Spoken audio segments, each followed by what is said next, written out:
وَلْتَكُنْ مِنْكُمْ أُمَّةٌ يَدْعُونَ إِلَى الْخَيْرِ وَيَأْمُرُونَ بِالْمَعْرُوفِ وَيَنْهَوْنَ عَنِ الْمُنْكَرِ وَأُولَئِكَ هُمُ الْمُفْلِحُونَ. আসসালামু আলাইকুম ওয়া রাহমাতুল্লাহি ওয়া বারাকাতুহু। আলহামদুলিল্লাহি রাব্বিল আলামিন ওয়াসসালাতু ওয়াসসালামু আলা আশরাফিল আমবিয়া ওয়াল মুরসালিন নবিয়িনা মুহাম্মাদিন ওয়া আলা আলিহি ওয়া আসহাবিহি আজমাইন ওয়া বা'দ। আলহামদুলিল্লাহ, আমরা আলোচনা করছিলাম দুররাতুল বায়ান ফি উসুল ঈমান, এই গ্রন্থটির একটি অংশ নিয়ে। আমরা আলহামদুলিল্লাহ ইতিপূর্বে দুইটি দার্স শেষ করেছি। প্রথম দার্স ছিল আকীদা জিনিসটা কি সেটা জানার উপর বিষয়ভিত্তিক আলোচনা। প্রথম আলোচনা ছিল আকীদা বিষয়, আকীদা সংক্রান্ত আলোচনা, আকীদা আসলে কি, ঈমান কি, এই বিষয়ে আলোচনা করেছি।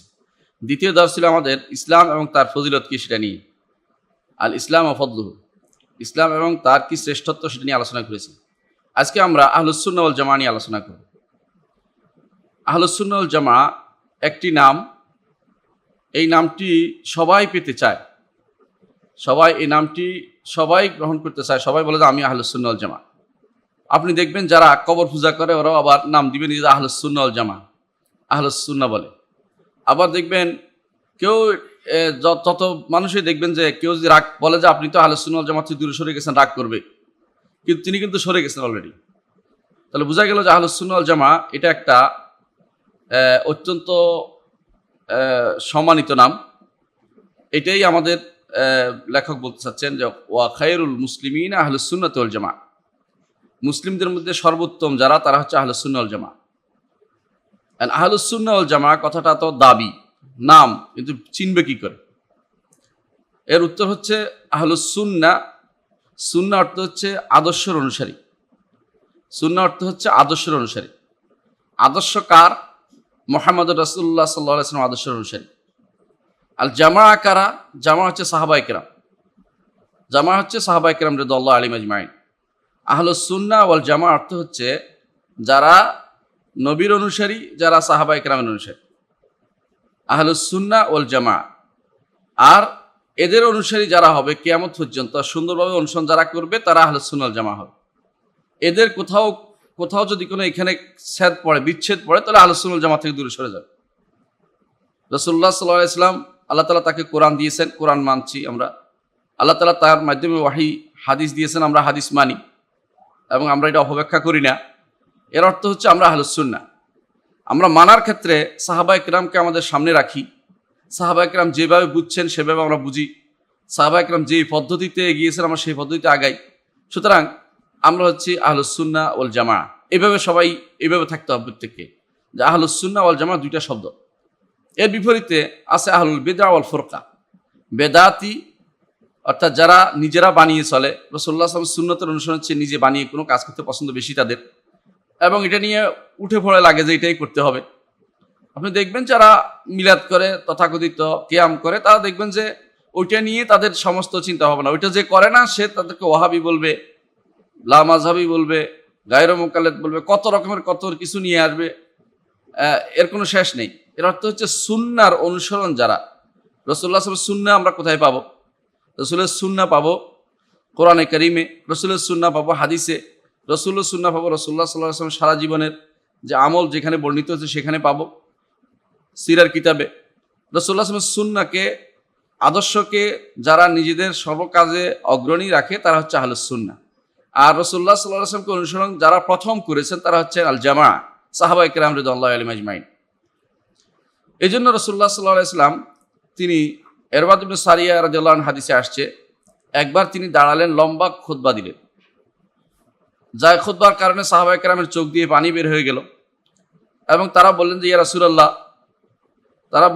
রাসূলুল্লাহ, আপনি আপনি আমাদের কি ধরতে আদর্শ দেন, অর্থাৎ কোন জিনিসটা আমরা ধরবো সেটা আমাদেরকে বলেন, নির্দেশ দেন, কোন জিনিস ধরতে আমাদেরকে আদেশ করেন। রাসূলুল্লাহ সাল্লাল্লাহু আলাইহি ওয়াসাল্লাম যখন বললেন বনী ইসরাঈল 72 ফেরকা বিভক্ত হয়েছে, আমার উম্মত 73 ফেরকা বিভক্ত হবে, এর মধ্যে একটি ছাড়া বাকি সবগুলি জাহান্নামে যাবে। তো একটি কিভাবে ধরবে? একটির ব্যাপারে জিজ্ঞাসা করা হয়েছে, ইয়া রাসূলুল্লাহ মানহুম, তারা কারা? রাসূল বলেছেন হুম্মা আনা আলাইহি ওয়া আসহাবি, যারা আমি যেটার উপর আছি এবং আমার সাহাবীরা যেটার উপর আছে এটার উপর থাকবে তারা আহলুস সুন্নাহ ওয়াল জামাত। এই জন্য এরা হচ্ছে ফিরকাতুন নাজিয়া, এরা হচ্ছে গ্রহণযোগ্য ব্যক্তিত্ব। এই জন্য এরাই যুগ যুগ ধরে এরাই ছিল সঠিক পথে, এরা কিয়ামত পর্যন্ত সঠিক পথে থাকবে। তাহলে আহলুস সুন্নাহ ওয়াল জামাত দুইটা শব্দ, তিনটা শব্দ, আহল অর্থ ওয়ালা, সুন্নাওয়ালা, জামাত অর্থ হলো সাহাবাওয়ালা। অর্থাৎ সুন্নার অনুসারী তারা একদিক দিয়ে সাহাবা কেরামের অনুসারী তারা। সাহাবা কেরামের নীতির বাইরে যায় না। সাহাবা কেরাম সুন্নাহ অনুসরণের ক্ষেত্রে সাহাবা কেরাম যেভাবে বলে সেভাবে অনুসরণ করে, নিজেরা নতুন মন গড়া পদ্ধতি আবিষ্কার করে না, তৈরি করে না। এরা হচ্ছে আহলুস সুন্নাহ ওয়াল জামাত। এই জন্য আহলুস সুন্নাহ ওয়াল জামাত বলতে এদেরকে সংক্ষেপে সাহাবা কেরামকে বুঝতে হয়। সাহাবা কেরাম সুন্নতের অনুসরণ করেছে এবং তারা আমাদের জন্য পথ রচনা করেছে, রসুলকে কিভাবে অনুসরণ করতে হবে, সুন্নাহ কিভাবে মানতে হবে, সেই পথটাকে অনুসরণ করেছেন, সেই পথটা দেখিয়ে দিয়েছেন। এই জন্য যদি কেউ আহলুস সুন্নাহ ওয়াল জামাত বলে সঙ্গে সঙ্গে বলবেন যে এরা হচ্ছে সাহাবায়ে কেরাম এবং কিয়ামত পর্যন্ত সুন্দরভাবে প্রত্যেক জায়গাতে, প্রত্যেক স্থানে, প্রত্যেক সময়ে যেভাবে সাহাবায়ে কেরাম অনুসরণ করা দরকার, যারা এইভাবে অনুসরণ করবে তারা হচ্ছে আহলুস সুন্নাতি ওয়াল জামাত। আহলুস সুন্নাহ ওয়াল জামাত কোনো দাবির বিষয় নয়, নিজের পার্টি নাম দিলে হয়ে যাবে না, নিজের গোষ্ঠী নাম দিলে হয়ে যাবে না, নিজে কোনো একটা দলীয় ব্যানার বানাইলে হয়ে যাবে না। আহলুস সুন্নাহ ওয়াল জামাত হচ্ছে কিছু আদর্শের নাম। এই আদর্শ যারা অনুসরণ করে চলবে সাহাবায়ে কেরামের নীতি অনুসারে, পদ্ধতি অনুসারে, তারা হচ্ছে আহলুস সুন্নাহ ওয়াল জামাত। এই জন্য এদের প্রথম চলে আসে সাহাবায়ে কেরাম রিদওয়ানুল্লাহি আলাইহিম আজমাইন এবং তাদের অনুসারী সুন্দর করে অনুসরণ করে তাবেঈনরা, ইমামরা, হেদায়েতের ইমাম, হাদিসের ইমাম অথবা ফিকহের ইমাম যারা আছেন তারা, কারণ তারা সুন্দরভাবে সাহাবায়ে কেরামের পদ্ধতি অনুসরণ করে চলেছেন। এদের আরেক নাম হচ্ছে as-সালাফুস সালেহ। এদের আরেক নাম হচ্ছে as-সালাফুস সালেহ। এই যে as-সালাফুস সালেহ এই নামটি আমরা বলি, সালাফ অর্থ হচ্ছে যারা চলে গেছে, আর খালাফ অর্থ হচ্ছে যারা এখনো আসেনি, অর্থাৎ আমরা পরে আসছি। আল্লাহ তাআলা কোরআনে কারীমে খালাফ যারা তাদের বদনামি করেছেন, অর্থাৎ তাদেরকে ভালো বলেন নাই। আল্লাহ তাআলা বলছেন ফাখালাফা মিন বাদিহিম খালফুন আদাউস সালাতা ওয়াত্তাবাউ শাহাওয়াতা ফাসাউফা ইয়ালকাউনা গাইয়্যা, যে পরবর্তী অনুসারীরা আগের লোকদের অনুসরণ না করে নিজেদের পক্ষ থেকে ভিন্ন ভিন্ন পথ অনুসরণ নিয়েছে। এই জন্য খালাফ কোনোদিন গ্রহণযোগ্য জিনিস নয়, বরং সালাফ হচ্ছে সবচেয়ে গ্রহণযোগ্য। সালাফ অর্থ হচ্ছে যারা পূর্বে চলে গেছে। কারণ আমাদের পূর্বসূরি কারা? সবাই পূর্বসূরির সাথে অনুসরণ সম্পর্ক তৈরি করতে পছন্দ করে। আপনি যদি জিজ্ঞাসা করেন নাসারাদেরকে, ইহুদিদেরকে সবচেয়ে উত্তম কারা, বলবে যে যারা মুসা আলাইহিস সালাতু ওয়াস সালামের সাথে ছিল যারা, তারা। যদি আপনি নাসারাদেরকে জিজ্ঞাসা করেন সবচেয়ে উত্তম কারা, বলবে যে যারা হাওয়ারি ছিল, ঈসা আলাইহিস সালামের সাথে যারা ছিল তারা। আমাদেরকে জিজ্ঞাসা করে আমরা বলবো সবচেয়ে উত্তম হচ্ছে যারা রাসূলুল্লাহ সাল্লাল্লাহু আলাইহি ওয়াসাল্লামের সাথে ছিলেন, অর্থাৎ সাহাবায়ে কেরাম রাদিয়াল্লাহু আলাইহিম আজমাইন।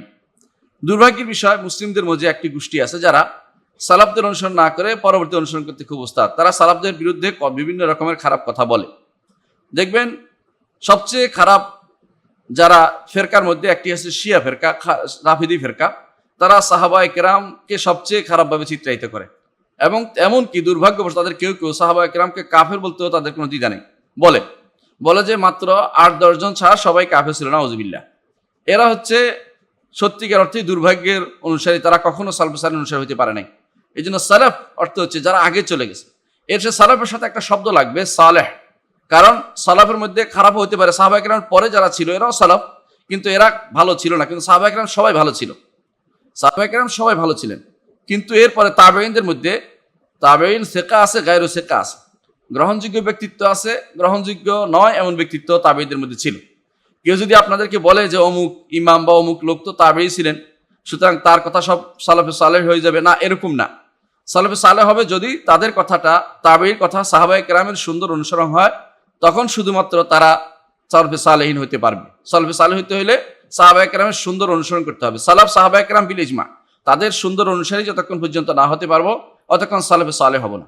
সালাফে সালেহ হবে এই জন্য পরবর্তী যারা আসছে তারা সাহাবায়ে কেরামের যদি সুন্দর অনুসারী হয় তারা সালাফে সালেহ। তাহলে আহলুস সুন্নাহ ওয়াল জামাতের আরেকটি নাম হচ্ছে, তারা হচ্ছে সালাফুস সালেহ।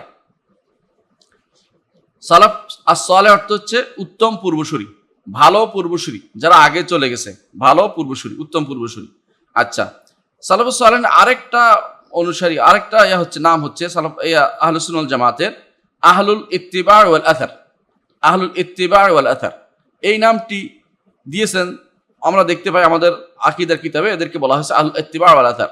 ইত্তিবার অর্থ হচ্ছে অনুসারী, আহলুস সুন্নাহ যে অর্থে সেই, অর্থাৎ আহলুস সুন্নাহ অর্থে আহলুল ইত্তিবা, যারা সুন্নাহ অনুসরণ করে চলে। এই জন্য আরেকটা নাম হচ্ছে আহলুল ইত্তিবা। আর ওয়াল আসার, আসার অর্থ হচ্ছে যারা কোনো একটা ভাষ্যের অনুসরণ করে, সাহাবা একরামের ভাষ্যের, সাহাবা একরামের কর্মের, সাহাবা একরামের নীতির অনুসরণ যারা করে এদেরকে বলে আসার। এদেরকে আসারিও বলা হয়, আহলুল আসার। অর্থাৎ যারা কোনো একটা পূর্বসূরীদের কথা অনুসারে চলে, নিজের মন মতো পথ মত বানিয়ে নেয় না, এদেরকে বলে আহলুল ইত্তিবা ওয়াল আসার। আহলুল ইত্তিবা অর্থ অনুসারী, অনুসরণকারী। আল আসার অর্থ হলো যারা ভাষ্য ধরে নিজেদের মন মতো চলে না, নিজেরা মত প্রকাশের জন্য উদ্গ্রীব হয়ে থাকে না, কোনো মত দেওয়ার জন্য নিজেরা ব্যস্ত হয়ে পড়ে না, বরং তারা যে কোনো জিনিসে আগে দেখে এই ব্যাপারে রাসূলুল্লাহ সাল্লাল্লাহু আলাইহি ওয়াসাল্লাম কি বলেছেন, সাহাবা একরাম কি বলেছেন, এটাই তাদের জীবনের মিশন এবং ভিশন হয়। এটাই হচ্ছে আহলুল ইত্তিবা ওয়াল আসার। তাহলে আমরা তিনটি নাম জানলাম, একটি হচ্ছে আহলুস সুন্নাহ ওয়াল জামাআহ, আরেকটি হচ্ছে সালাফুস সালেহ, আরেকটি হচ্ছে আহলুল ইত্তিবা ওয়াল আসার। 4 নম্বর তাদের নাম হচ্ছে আহলুল হাদিস ওয়াল খাবার। আহলুল হাদিস ওয়াল খাবার, হাদিসের অনুসারী এবং তারা ভাষ্যের অনুসারী দুটেই। আহলুস সুন্নাহ যেটা, আহলুল হাদিস একই অর্থে। এখানে আহলুল হাদিস এই নয় যে শুধু তারা কোনো একটা হাদিসের অনুসরণ করে চলেছে, এটা না, বরং তারা সকল হাদিসের উপর যথাযথ অনুসরণ করে চলে, তারা হাদিসকে যথাযথ মেনে চলে। আহলুল হাদিস, যখনই হাদিস আছে তারা বলে যে ইজা সাহাল হাদিস ফাহুয়া মাযহাবি, আল্লাহ রাসূল থেকে কোনো হাদিস শুদ্ধ হলে সেটাই আমার মত হবে, এটা তারা বলে। ওয়াল খাবার, এবং যেটা তারা অনুসরণ করার ক্ষেত্রে সাহাবায়ে কেরাম যে সমস্ত সংবাদ দিয়েছেন সেগুলোকে তারা নিজেদের জীবনের আদর্শ হিসেবে গ্রহণ করে। এই জন্য তাদের আরেকটি নাম হচ্ছে আহলুল হাদিস ওয়াল খাবার। এরা কোনো দলীয়ভাবে আহলুল হাদিস হিসাবে উদ্দেশ্য নয়, এরা হচ্ছে মানহাজীয় আহলুল হাদিস, যারা মানহাজ হিসেবে নিয়েছে যে আমরা হাদিসকে মেনে চলবো, হাদিসের বিরোধিতা করবো না। রাসূলুল্লাহ সাল্লাল্লাহু আলাইহি ওয়াসাল্লাম যা বলেছেন বুঝে আসলেও অনুসরণ করবো, বুঝে না আসলেও অনুসরণ করবো, বিবেক দিয়ে কখনো সেটা ঠেলাঠেলি করবো না। কোনো বিবেক রাসূলুল্লাহ সাল্লাল্লাহু আলাইহি ওয়াসাল্লাম হাদিসকে বিচার করতে পারে না, রাসূলের হাদিস দিয়ে বিবেককে বিচার করতে হবে, এটা যারা বলে। সাহাবায়ে কেরামের অনুসরণ করার ক্ষেত্রে তারা কখনো কাউকে মানি কাউকে মানে না এটা নয়, বরং তারা সবাইকেই মনে করে হেদায়েতের উপর ছিলেন, যেটা তাদের কাছে কোরআন এবং সুন্নাহর আকরাব সেই মতগুলি গ্রহণ করে। কখনো তারা সাহাবায়ে কেরামের মতকে খারাপভাবে চিত্রায়িত করে না, মত এবং পথকে তারা সুন্দরভাবে গ্রহণ করে। তাদের মধ্যে ঘটে যাওয়া বিষয়ে তারা নতুন কোনো পদ্ধতি আবিষ্কার করে না। এই জন্য এদের নাম হচ্ছে আহলুল হাদিস ওয়াল খাবার, আহলুল হাদিস ওয়াল খাবার। তাহলে আমরা 4টি নাম জানলাম এখন, আহলুস সুন্নাহ ওয়াল জামাআহ, আস-সালাফুস সালেহ, আল ইত্তিবা ওয়াল আসার। সালাফুস সালেহ দিকে নিসবত করে, যেমন আহলুস সুন্নাহ ওয়াল জামাআতের সম্পর্কে বলা হয় সুন্নি, কিন্তু বর্তমানে সুন্নি যারা তারা তো বেশিরভাগ কবর পূজারি, নাম দিয়েছে তাদেরকে, কিন্তু তারা এটা যেহেতু মানহাজের অনুসরণ, নামের অনুসরণ না, সুতরাং নাম মানহাজের অনুসরণ হিসেবে তাদের এই নাম দিলে কাজে লাগবে না, কিন্তু সুন্নি সংক্ষেপে বলা যায়, কোনো সমস্যা নেই। সালাফুস সালেহ অনুসারী যারা তারাও সংক্ষেপে বলতে পারে সালাফি, সালাফকে অনুসরণ করে চলে। এই জন্য শেখ আল-আলবানী রাহমাতুল্লাহ আলাইহি এই সালাফি বলতে তিনি বেশিরভাগ জায়গাতে উল্লেখ করেছেন, এবং আমাদের পূর্বসূরীদের মধ্যে অনেকেই উল্লেখ করেছেন। ইবনে তাইমিয়া রাহমাতুল্লাহ আলাইহি তার ফতোয়ার মধ্যে বিভিন্ন জায়গাতে এই সালাফি শব্দটি উল্লেখ করেছেন। বোঝা যাচ্ছে সালাফি বলতে কোনো দোষের কিছু নেই। আরেকটি নাম, 3 নম্বর নাম হচ্ছে আহলুল ইত্তিবা ওয়াল আসার, যারা অনুসরণ করে এবং আসার, আলিফ সারা, এই আলিফ আসার যারা অনুসরণ করে। আসার অর্থ হচ্ছে পূর্বের কোনো একটা পদাঙ্ক অনুসরণ করে চলা। যারা এই পথ অনুসরণ করে তারা আবার নিজেদেরকে নাম করে আসারি বলতে পারে, নাম বললে কোনো দোষের কিছু নেই, কিন্তু এটা তাদের দাবির যেন না হয়, বাস্তবে যেন সেটার সাথে মিল হয়, এটা হচ্ছে বাস্তব। আরেকটা হচ্ছে আহলুল হাদিস ওয়াল খাবার, যারা হাদিসের অনুসরণ করে চলে। তারা আহলুল হাদিস বিভিন্ন জায়গাতে, সারা বিশ্বে বিভিন্ন জায়গাতে তারা রয়েছে, অথবা হাদিসের অনুসরণ যারা করে, ইমামরাও সবাই আহলুল হাদিস, কেউ হাদিসের বাইরে নয়।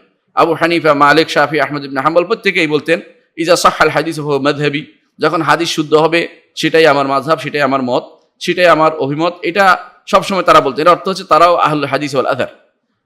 তাহলে আমরা দেখতে পাচ্ছি 4টি নাম আমরা ইতিমধ্যে জেনেছি।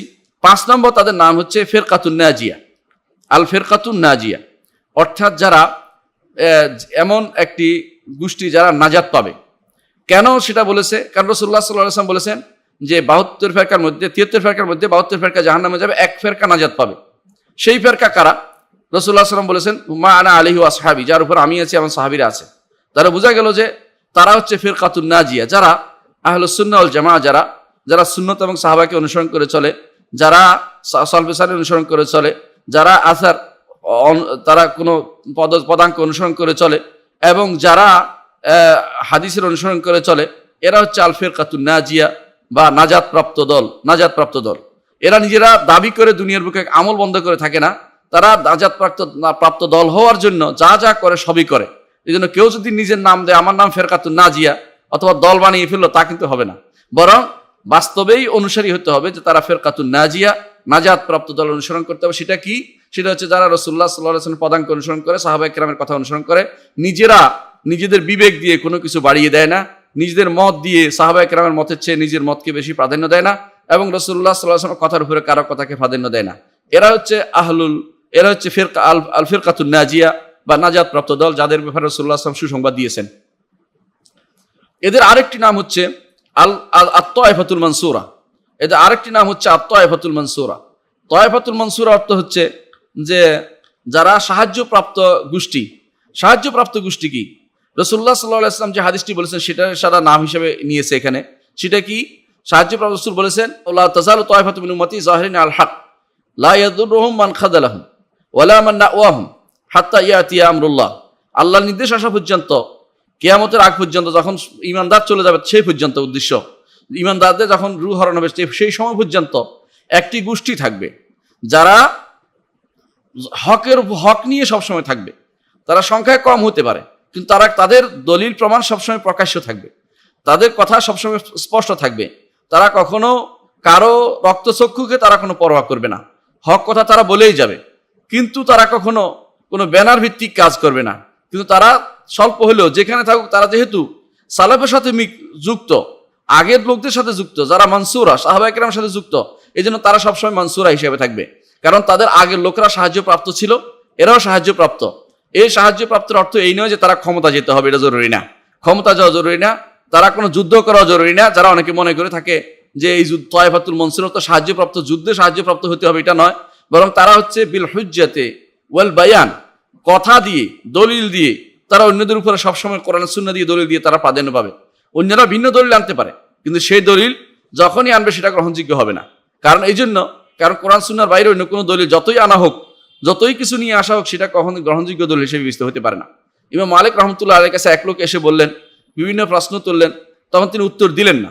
উত্তর না দেওয়ার পরে তার মধ্যে ভাবান্তর সৃষ্টি হলো। তখন ভাবান্তর সৃষ্টি ইমাম মালিক রাহমাতুল্লাহ তাকে উল্লেখ করলেন, বললেন যে আওয়া কুল্লামা জাআনা রাজুলুন আজদালা মিন রাজুলিন তারাকনা কিতাবাল্লাহি ওয়া সুন্নাতা নবিয়্যিহি লিজিদালি হাউলা। যখনই কোনো মানুষ বেশি ঝগড়াটে আসবে, বেশি সুন্দর কথা বলতে পারবে, বেশি প্যাচ দিতে পারবে, বেশি মান্তেক খাটিয়ে কথা বলতে পারবে, এরা যখন আসবে, এরপরে যখন এদের কথা দিয়ে এরা যখন আমাদের উপরে উঠতে চেষ্টা করবে, এরপর আমরা কি আমাদের আল্লাহর কিতাব রাসূলের সুন্নাতকে ছেড়ে দেব তাদের কথা অনুসারে? কখনো নয়। আমরা মানসুরা, আমরা সাহায্যপ্রাপ্ত হব বিত্তিবাইল কিতাব ওয়াস সুন্নাহ, কোরআন সুন্নাহ এবং সালফে সালিহিন অনুসরণ করে আমরা সাহায্যপ্রাপ্ত হব। এটার উদ্দেশ্য। এই সাহায্য, কারণ সাহাবায়ে কেরামকে আল্লাহ তাআলা সাহায্য করেছেন, নবীদেরকে সাহায্য করেছেন। আল্লাহ তাআলা বলেছেন, ইন্না লানানসুরু রুসুলানা ওয়াল্লাযিনা আমানু ফিল হায়াতিদ দুনিয়া ওয়া ফিল আখিরাহ ওয়া ইয়াউমা ইয়াকুমুল আশহাদ। আল্লাহ তাআলা বলছেন যে রাসূলদেরকে তিনি সাহায্য করবেন। আর সাহাবায়ে কেরামকে আল্লাহ তাআলা সাহায্য করেছেন। সাহাবায়ে কেরামকে আল্লাহ তাআলা সাহায্য করেছেন, কারণ আল্লাহ তাআলা কোরআনে কারীমে ঘোষণা করেছেন যে নবীকে আল্লাহ তাআলা সাহায্য করেছেন, নবীর সাথে যারা তাদেরকে আল্লাহ তাআলা সাহায্য করেছেন। আল্লাহ তাআলা সাহায্য করেছেন, আল্লাহ তাআলা সাহায্য করেছেন তাদেরকে বদরে, উহুদে, বিভিন্ন জায়গাতে, এবং কি দলিল দিয়ে সাহায্য করেছেন, এবং তারা সাহায্যপ্রাপ্ত। এই জন্য তারা হচ্ছে আত-তায়েফাতুল মানসুরা। এদের অর্থ এই নয় যে তারা যুদ্ধে সাহায্যপ্রাপ্ত হবে, এরকম কোনো পথ জরুরি না। বরং তারা প্রমাণে, দলিল প্রমাণে সবসময় তারা সাহায্য থাকবে, কোরআন সুন্নাহ তাদের কাছে থাকবে, সেটা দিয়ে তারা সাহায্যপ্রাপ্ত হবে। এগুলি হচ্ছে আহলুস সুন্নাহ ওয়াল জামাতের নাম। তাহলে আমরা কয়টা নাম পাইলাম? আহলুস সুন্নাহ ওয়াল জামাআহ একটি নাম, এবং সালাফুস সালেহ আরেকটি নাম, আহলুল ইত্তিবা' ওয়াল আথর আরেকটি নাম, আহলুল হাদিস ওয়াল খবর আরেকটি নাম, ফিরকাতুন নাজিয়া আরেকটি নাম, তায়েফাতুল মানসুরা আরেকটি নাম। কিন্তু নাম দিয়ে তারা কেউ দল করে না, এগুলি কেউ দলের দাবি করে না। অর্থাৎ এই জন্য যে তারা মনে করে এগুলো হচ্ছে সম্মানের নাম, এগুলির দিকে নিসবত হতে পারলে সবাই খুশি হয়, এবং তারা মনে করে যে এই দিকে যদি আমি আমার নিজেকে সম্পৃক্ত করতে পারি তাহলে আমি ফিরকাতুন নাজিয়া হব, যাদের শাস্তি ব্যতীত জান্নাতে যাওয়ার গ্যারান্টি রাসূলুল্লাহ সাল্লাল্লাহু আলাইহি ওয়াসাল্লাম দিয়েছেন। এই জন্য সবাই, দুনিয়ার সবাই এই দলগুলো, এগুলির সাথে সম্পৃক্ত হতে চায়। যারাই এগুলির কোনোটার সাথে শত্রুতা করবে, নিজেদের নাম দিবে আহলুস সুন্নাহ ওয়াল জামাআহ, অথচ সালফে সালেহিনের নাম সাথে যুক্ত হলে তাদের কাছে কষ্ট লাগে, অথবা আসারি নাম দিলে কষ্ট লাগে, অথবা আসহাবুল হাদিসের নাম দিলে কষ্ট লাগে, অথবা ফিরকাতুন নাজিয়া বলতে তাদের মনের মধ্যে কষ্ট লাগে। তারা কেউ কেউ বলে থাকে যে আপনি আল্লাহ তাআলার জান্নাতকে সংকীর্ণ করে ফেলছেন, আপনি ছাড়া কেউ জান্নাতে যাবে না। এটা তো আমরা বলি নাই কেউ, বরং এটা রাসূলুল্লাহ সাল্লাল্লাহু আলাইহি ওয়াসাল্লাম বলেছেন। তারপরে তায়েফাতুল মানসুরা, এবং তারা সাহায্যপ্রাপ্ত দল বললে অনেকের মনে কষ্ট আসে, বুঝবেন যে তারা আহলুস সুন্নাহ ওয়াল জামাতের অন্তর্ভুক্ত হতে পারেনি। আহলুস সুন্নাহ ওয়াল জামাতের অন্তর্ভুক্ত হওয়ার অর্থ হচ্ছে এই নামগুলি সবগুলি মেনে নেবে, এই নামগুলি অর্থ বুঝবে, এবং তারা মনে করবে যে আমরা আলহামদুলিল্লাহ আমরা রাসূলুল্লাহ সাল্লাল্লাহু আলাইহি ওয়াসাল্লামের সেই ভবিষ্যৎবাণীর প্রতিফলন করতে চাই, সেটা থাকতে চাই, যেটা হচ্ছে আহলুস সুন্নাতি ওয়াল জামাআহ। আমরা সুন্নাহ পরিপূর্ণ পদাঙ্ক অনুসরণ করে চলি এবং আমরা সাহাবায়ে কেরামের নীতিকে সবার উপরে প্রাধান্য দেই। তাহলে কারা এরা? এদের কিছু বৈশিষ্ট্য এখন আমরা বর্ণনা করব। আমরা এতক্ষণ আহলুস সুন্নাহ ওয়াল জামাআর নামটা বুঝেছি এবং আহলুস সুন্নাহ ওয়াল জামাতের এদের কতগুলি নাম আছে, অন্য নামগুলি আমরা বুঝেছি। এখন আমরা আলোচনা করব কিছু বৈশিষ্ট্য। তাদের এক নম্বর বৈশিষ্ট্য হচ্ছে তারা রাদিয়া বিল্লাহি রাব্বান, আল্লাহ তাআলাকে রব হিসেবে মেনে নেয়। অবিল ইসলামী দীনান, ইসলামকে দিন হিসাবে মানে। অবি মুহাম্মাদিন সাল্লাল্লাহু আলাইহি ওয়াসাল্লাম নবিয়ান, মুহাম্মদ সাল্লাল্লাহু আলাইহি ওয়াসাল্লামকে নবী হিসাবে মানে। এই জন্য দেখেন প্রতিদিন নবী রাসূল হিসেবে রাসূলুল্লাহ সাল্লাল্লাহু আলাইহি ওয়াসাল্লামকে মানে, অন্যদেরকে নবী না এটা নয়, বরং সর্বশেষ যারকে অনুসরণ করে চলবে, যাকে অনুসরণ করে চললে তারা মনে করে যথেষ্ট, আর আমার দরকার নেই। এরা হচ্ছে আল্লাহকে রব, ইসলামকে দিন এবং মুহাম্মদ সাল্লাল্লাহু আলাইহি ওয়াসাল্লামকে নবী হিসেবে, নবী ও রাসূল হিসেবে মানে। এরা হচ্ছে আহলুস সুন্নাহ ওয়াল জামাতের একটি বৈশিষ্ট্য যে এরা এই কাজটি করে। এই জন্য প্রতিদিন সকালে বিকেলে আপনার দোয়ার মধ্যে আছে রাদিতু বিল্লাহি রাব্বান অবিল ইসলামি দীনান অবি মুহাম্মাদিন সাল্লাল্লাহু আলাইহি ওয়াসাল্লাম নবী ও রাসূলা। শুধু আপনি যদি আল্লাহকে রব মেনে থাকেন, এর অর্থ হচ্ছে আল্লাহ ছাড়া কারো কাছে আপনি বিশ্বাস করবেন না যে তিনি আপনাকে সৃষ্টি করেছেন, অথবা আপনার কোনো জিনিস উদ্ধার করতে পারে, আপনার বিপদ আপদ থেকে আপনাকে বাঁচাতে পারে, অথবা আপনি কোনোদিন বিশ্বাস করবেন না এটা যে তিনি কোনোদিন বিধান কেউ দিতে পারে।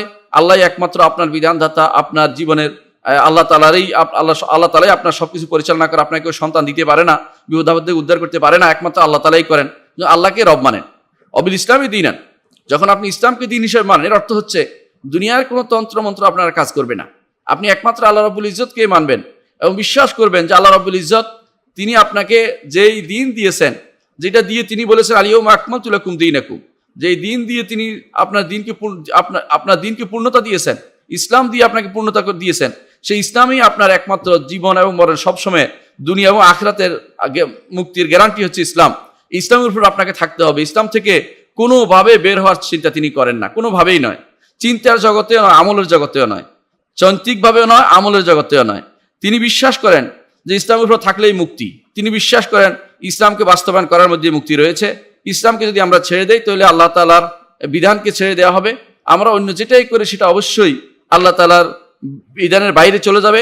যত রকমের তন্ত্র মন্ত্র, যত রকমের নীতি আজ দুনিয়াতে প্রচলিত আছে, কোনোটাকে সে গ্রহণ করে না। তার কাছে মনে হয় যে আল্লাহ তাআলা যা দিয়েছেন সেটাই সত্য, তিনি যে বিধান দিয়েছেন কোরআনে দিয়েছেন, রাসূলুল্লাহ সাল্লাল্লাহু আলাইহি ওয়াসাল্লাম যেটা দিয়েছেন সেটাই সে গ্রহণ করবে।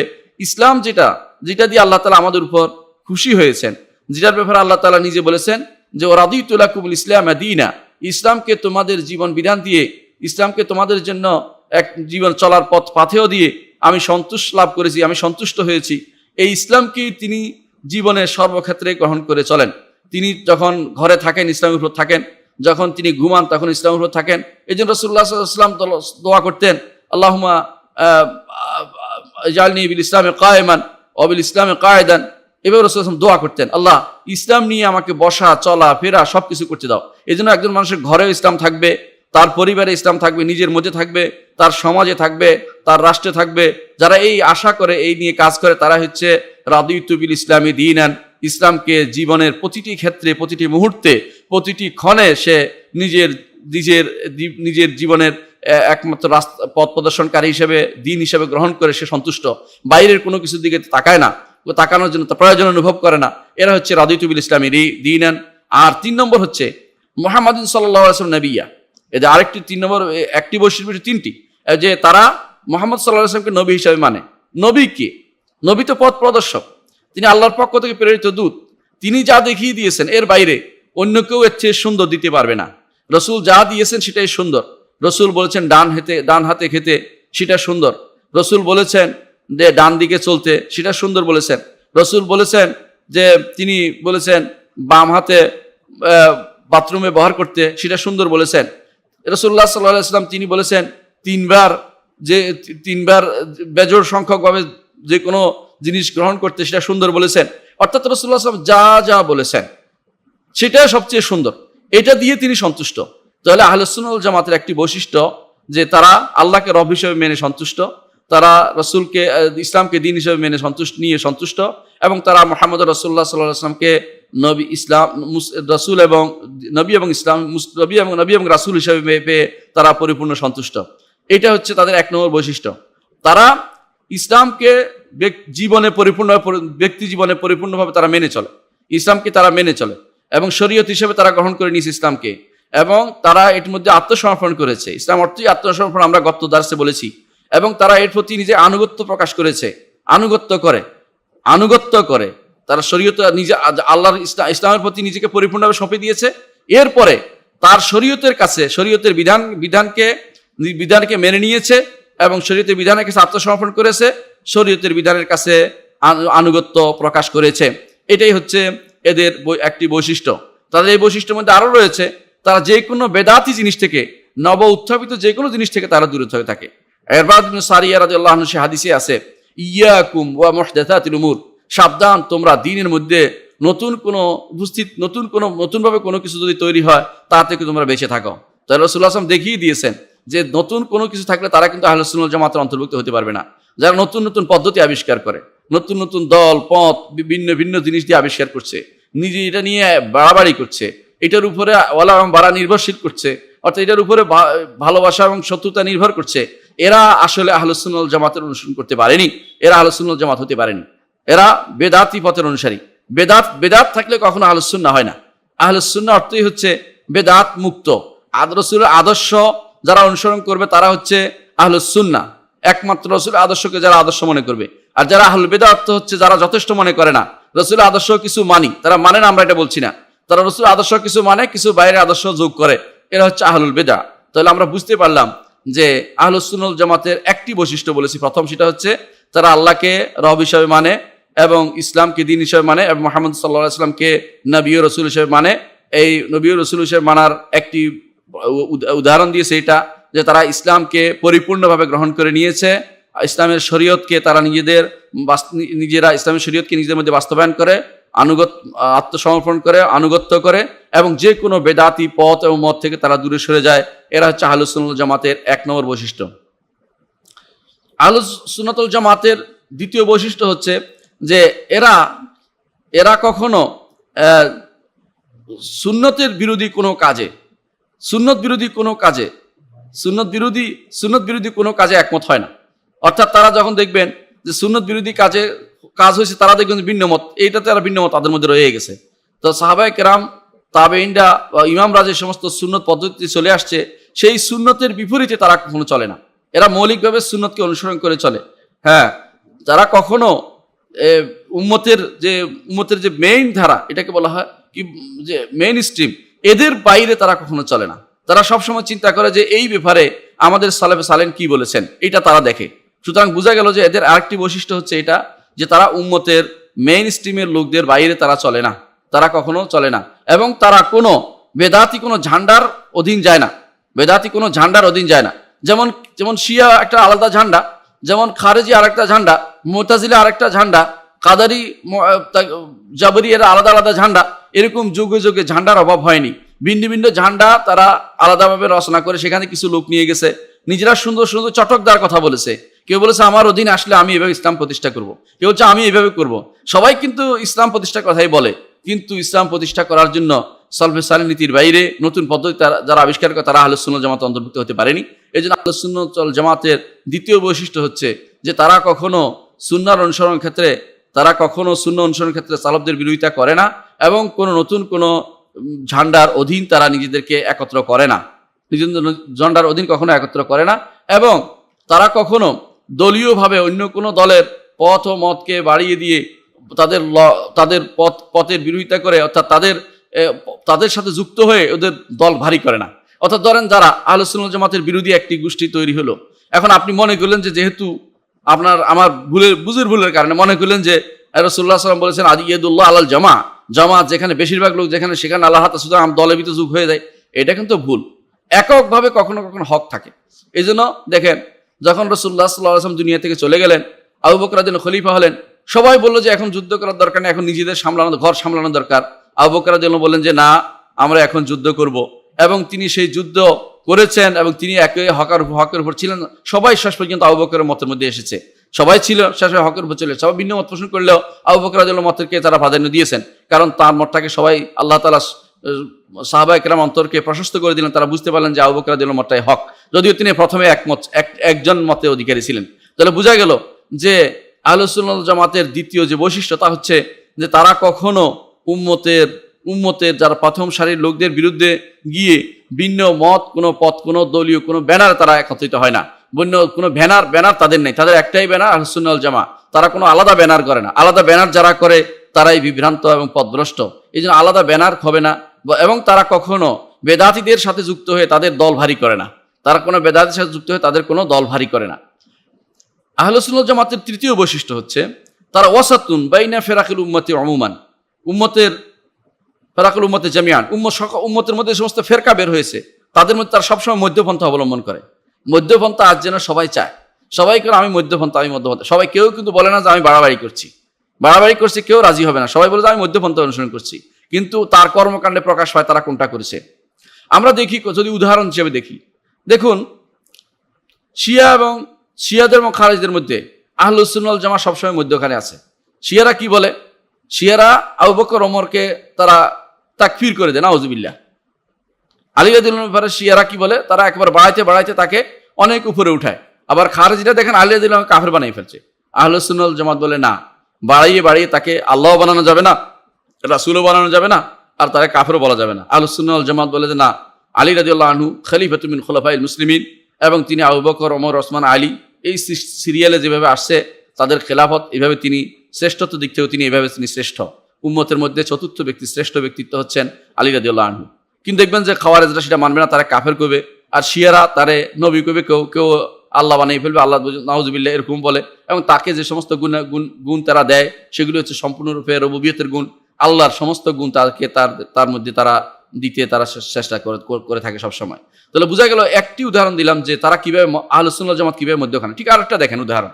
আহলুস সুন্নাহ ওয়াল জামাত মনে করে যে আল্লাহ তাআলা তিনি তাকদীর নির্ধারণ করেছেন, বান্দাকেও আবার ক্ষমতা দিয়েছেন কথা বলার, চলার, ফেলার ক্ষমতা দিয়েছেন। কিন্তু দেখবেন আরেকটি গোষ্ঠী আছে, তারা বলে যে আল্লাহ তাআলা তাকদীর নির্ধারণ করেন না, এদেরকে বলা হয় কাদারিয়া। এরা আল্লাহ তাআলা তাকদীর নির্ধারণকে অস্বীকার করে। আল্লাহ তাআলা কোরআনে কারীম বলেছেন যে ইন্না কুল্লা শাইইন খালাকনাহু বিকদার, সবকিছু আমি তাকদীর মোতাবেক আমি সৃষ্টি করেছি। অথচ তারা সেই আয়াতকে অস্বীকার করে বলে আল্লাহ নির্ধারণ করেন নাই। আচ্ছা, আরেক গোষ্ঠী আছে জাবরিয়া, তারা বলে যে সবই নির্ধারিত, আমাদের কোনো কর্ম নাই। তারা বলে যে যেমনি নাচাও তেমনি নাচি, পুতুলের কি দোষ, যেমনি ইচ্ছা এমনি তুমি চালাচ্ছ, আমার কোনো দোষ নাই। এদের মধ্যে আছে ইবনে আরবি, ইবনে হুদ, ইবতিল মিসানি, যারা আছে কৌনবী, এরা সবগুলি এই মতে বিশ্বাসী। তারা মনে করতো যে যেটাই করুক না কেন বান্দা, গুনাহ করলেও সে আল্লাহর তো চালাচ্ছে, আমি কি করছি নাকি? আল্লাহ তাআলা এটাকে সমভাবে মেনে নিচ্ছি, আল্লাহর কথা আমরা মেনে নিচ্ছি, আল্লাহ যেমন সাল্লাহ এমনি চলতেছি, সুতরাং আমি আল্লাহর খুশির মধ্যে না, আল্লাহ তাআলার সন্তুষ্টির মধ্যে আছি, নাউজুবিল্লাহ। এই জাতীয় গোষ্ঠীর মধ্যে আহলুস সুন্নাহ ওয়াল জামাত সবসময় মধ্যপন্থা। তারা বলে যে না, আল্লাহ তাআলা তাকদীর নির্ধারণ করেছেন, ঠিক আছে, কিন্তু আল্লাহ বাধ্য করে দেননি। আল্লাহ না তাকদীর নির্ধারণ করে আমাদেরকে হাদাইনাহুন নাজদাইন, ভালো মন্দ পথ দেখিয়েছে, চলার মতো স্বাধীনতা দিয়েছে। এই জন্য আমরা রোবট নই, আমরা কাজ করতে পারি। সেই কাজটা আল্লাহ তাআলার অনুমোদন, আল্লাহ তাআলা আমরা করি, আল্লাহ তাআলার অনুমোদন করার সাপেক্ষে আমরা করি। কিন্তু আমাদের করার মতো ক্ষমতা দিয়েছেন, চিন্তা করার ক্ষমতা দিয়েছেন, আমাদেরকে গবেষণা করার চিন্তা দিয়েছেন, তার কাছে হেদায়েত চাওয়ার কথা বলেছেন তিনি। আমরা হেদায়েত চাইলে তিনি হেদায়েত দেন, না চাইলে তিনি দিবেন কেন? এই চাওয়ার পর্যন্ত আমাদেরকে তিনি তৌফিক দিয়েছেন, এই তৌফিকটা আমরা চেয়ে নিতে হবে। এর অর্থ হচ্ছে আমাদেরকে আল্লাহ তাআলা যেভাবে নাচাচ্ছেন সেভাবে নাচছি, কথা এরকম বলা জায়েজ নাই। তেমনিভাবে আল্লাহ তাআলা কিছুই নির্ধারণ করেন, এটা বলা আমাদের জন্য জায়েজ নাই। মধ্যপন্থা অবলম্বন করেছে আহলুস সুন্নাহ ওয়াল জামাত। আহলুস সুন্নাহ ওয়াল জামাত এইভাবে দেখুন, তারা কবিরা গুনার ক্ষেত্রে মধ্যপন্থা অবলম্বন করেছে। কবিরা গুনার ক্ষেত্রে মুরজিয়ারা কি বলে? মুরজিয়ারা বলে যে কেউ কবিরা গুনাহ করবে, যত ইচ্ছা করুক, কোনো সমস্যা নাই, জান্নাতে যাবেই, আল্লাহ তাআলা গফুর রহিম, ক্ষমা করে দিবে। এই জন্য অনেকেই দেখেন সালাত পড়ে না, যাকাত দেয় না, সওম পালন করে না, হজ করে না, তারপরে আবার গুনাহ করে, গুনাহ করতে করতে সুদ খাচ্ছে, ঘুষ খাচ্ছে, অন্যায় করতেছে। এরপরে বলে যে আমি তো, এরপরে সালাত আবার তাদের মরার পরে তাদের জন্য আবার জানাজা, বাহারি জানাজা হয়, বাইরের লোক নিয়ে আসে, বিভিন্ন জায়গাতে 10-12টা জানাজা হওয়ার চিন্তা ভাবনা করে, কোথাও রেখে দিয়ে আবার সেখানে সম্মানের ব্যবস্থাপনা করা, তথাকথিত সম্মান, দেশীয় সম্মান, অর্থাৎ দুনিয়ার সম্মানের ব্যবস্থাপনা তাদের জন্য করা হয়, ইত্যাদি ইত্যাদি। এরপর তারা মনে করে এইটা বুঝে বিরাট কিছু করে ফেলছে। আবার দেখেন বিপরীতে আরেক গোষ্ঠী আছে, যারা মনে করে যে এই কাজটা, আমার নীতির এই কাজটা যেহেতু করলেন, সে কাফের হয়ে গেছে। কেউ হয়তো এমন বাড়াবাড়ি করবে কোনো একটা জিনিস নিয়ে, যে জিনিসটা ইসলামিক গুরুত্ব আছে, কিন্তু এরকম নয়, তাকফির করার মতো গুরুত্ব নয়। যেমন একজন মানুষ জিহাদ করলো না, সে জিহাদের অন্তরে বাসনা আছে কিন্তু অবস্থা আসলো না বলে করে নাই, কিন্তু তাদের কাফের বলে না, কিন্তু একজন গোষ্ঠী আছে যারা আবার কাফের মানিয়ে দিবে তাদেরকে। ঠিক অনুরূপভাবে এদেরকে খাওয়ারিজরা আছে যারা কবিরা গুনাহকারীকে কাফের মনে করে। দুনিয়ার যে সমস্ত শাসকরা অন্যায় করছে তাদেরকে আবার তাদের তাকফির করতে সামান্যতম দ্বিধা কারণ সব কাফের মনে করে, তারা সবাইকে তাগুত মনে করে বসে। এরকমের মাঝখানে আহলুস সুন্নাহ ওয়াল জামাত সবসময় আসছে। তারা বলে যে না, এরা গুনাহ করেছে কিন্তু কাফের হয়নি। কাফের হওয়ার একটা অবস্থান আছে, কখনো কখনো কাফের হয়ে যায় তারা। আর মুরজিয়াদের মতো এরকম ছাড় দেয় না যে যাই করুক কাফের হবে না, এটাও বলে না। বরং কোনো কোনো কারণে কাফের, আবার সব কারণে কাফের হয় না। গুনাহকারীকে তারা চিরস্থায়ী জাহান্নামী মনে করে না, বরং চিরস্থায়ী জাহান্নামী যারা মনে করে তারা হচ্ছে মুতাজিলা এবং তারা খাওয়ারিজ। এদের ব্যাপারে আহলুস সুন্নাহ ওয়াল জামাত সবসময় সচেতন থাকে এবং মানুষকে সাবধান করে। যারা মানুষকে যে কেউ গুনাহ করছে, কাফের হয়ে গেছে, হত্যা করছে, কেউ কাফের হয়ে গেছে, এরকম বলে না। বরং তারা বলে যে না, এরা গুনাহগার, তবে তারা কাফের হয়নি। এদের উপর আল্লাহ তাআলা বিভিন্ন রকমের শাস্তি আসবে। আল্লাহ তাআলা যদি ক্ষমা না করেন তাহলে তারা ক্ষমা পাবে না। আল্লাহ তাআলা আল্লাহ তাআলা ক্ষমা করবেন। তিনি বলেছেন যে শিরিক এবং কুফর এবং নিফাক ছাড়া অন্যগুলি তিনি যার জন্য ইচ্ছা তিনি ক্ষমা করবেন। এর অর্থ হচ্ছে ক্ষমা তাদের হবে, ক্ষমা হবে না তা না, ক্ষমা তারা পাবে ইনশাআল্লাহ। যখন কখনো গুনাহ তওবা করার কারণে ক্ষমা পাবে, অথবা শাস্তি পাওয়ার পরে ক্ষমা পাবে, অথবা সুপারিশের কারণে ক্ষমা, বিভিন্ন কারণে 10 প্রকারে তারা 10টি কারণে তারা ক্ষমা পাবে, যেটা ইবনে তাইমিয়া রাহমাতুল্লাহ তার কিতাবে উল্লেখ করেছেন। তো বোঝা গেল যে আহলুস সুন্নাহ ওয়াল জামাত সবসময় চিন্তা করে এটা যে এরা সবসময় মধ্যপন্থা অবলম্বন করে এই সমস্ত কাজে। কিন্তু মধ্যপন্থা ঠিক আপনি যদি দাবি করেন, যাদের কাছে যান তারাও ঠিক বলবে মধ্যপন্থা। তারা কি করবে? আহলুস সুন্নাহ ওয়াল জামাতকে মুরজিয়া বলবে। এই জন্য সালফে সালেহীন সবসময় বলতেন যে খাওয়ারিজদের এবং যারা মানহাজে বিভ্রান্ত তাদের একটি বড় নিদর্শন হচ্ছে তারা আহলুস সুন্নাহ ওয়াল জামাতকে মুরজিয়া বলবে। আর মুরজিয়ারা আহলুস সুন্নাহ ওয়াল জামাতকে বলবে যে এরা খাওয়ারিজ, উল্টো তাদেরকে ভিন্ন নামে নাম দিবে। কিন্তু এরা আসলে কিছু না, আহলুস সুন্নাহ ওয়াল জামাত এবং সাহাবায়ে কেরাম এবং রাসূলুল্লাহ সাল্লাল্লাহু আলাইহি ওয়াসাল্লাম সাহাবায়ে কেরামের পদাঙ্ক অনুসরণ করে তারা চলে। সুতরাং তাদের একটি বড়, যেটা আমরা বলতে চাচ্ছি আহলুস সুন্নাহ ওয়াল জামাতের তৃতীয় যে বড় বৈশিষ্ট্য, তা হচ্ছে তারা সমস্ত ফেরকার মধ্যে মধ্যপন্থায় আছে। এরা বাড়াবাড়ি এবং ছাড়াছাড়ি কোনোটাই করে না, এরা এর উপর চলাফেরা করে। আশা করি বিষয়টি বুঝতে পারছেন। 4 নম্বর যে বৈশিষ্ট্য আহলুস সুন্নাহ ওয়াল জামাত, তা হচ্ছে যে তারা কোনো জায়গাতে সীমাবদ্ধ হয় না। জায়গাতে সীমাবদ্ধ হয় না। কেউ যেন না বলে যে আমরা যারা বাংলাদেশে আসি, আমরা যারা পাকিস্তানে আসি, আমরা যারা ভারতে আসি, আমরা যারা সৌদি আরবে আসি, আমরা যারা আমেরিকায় আসি, তথাকথা অথবা ব্রিটেনে আসি, আমরাই শুধুমাত্র আহলুস সুন্নাহ ওয়াল জামাত এটা যেন দাবি না করে। বরং তারা কোথায় হয়? রাসূলুল্লাহ সাল্লাল্লাহু আলাইহি ওয়াসাল্লাম একটা হাদিসে আছে, তিনি বলেছেন যে নুজ্জাউ মিনাল কাবাইল, বিভিন্ন দূর দূর গোত্রের মধ্যে একজন হবে ধরেন বাংলাদেশের শেষ প্রান্তে, আরেকজন হবে সিলেটে, একজন হবে ঢাকাতে, একজন এক এক জায়গার হবে। এরা সবগুলি গোষ্ঠীভুক্ত, একই গোষ্ঠী পরিবারের সব হবে এমন এরকম না। হ্যাঁ, কখনো কখনো এক পরিবার আল্লাহর নেয়ামতে সবাই হতে পারে। একই পরিবারে দেখা যাচ্ছে ভিন্ন মতের লোক চলে আসছে, এরা হচ্ছে আহলুস সুন্নাহ ওয়াল জামাতে ঢুকতে পারেনি। তারা বিভ্রান্ত ফেরকার ভিতরে ঢুকে গেছে কোনো না কোনোভাবে।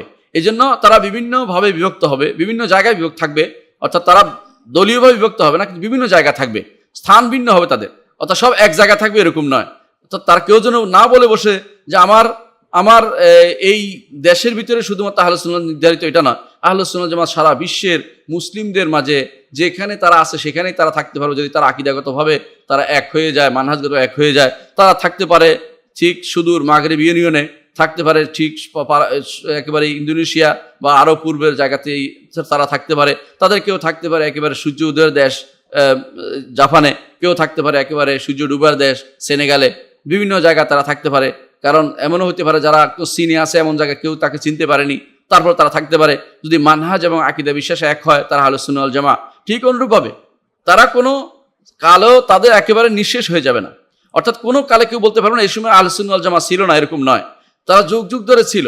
আপনি যদি দেখেন যে রাসূলুল্লাহ সাল্লাল্লাহু আলাইহি ওয়াসাল্লামের যুগে তারপর সাহাবায়ে কেরাম ছিলেন, তারপর তাবেঈনদের মধ্যে যারা বিখ্যাত 8 জন ফকিহ ছিলেন তারা ছিলেন, এবং তাছাড়াও তাদের মধ্যে তাবেঈনদের ইমামদের তাবেঈন যে ইমাম ছিলেন তারা ছিলেন এই পথের পথিক।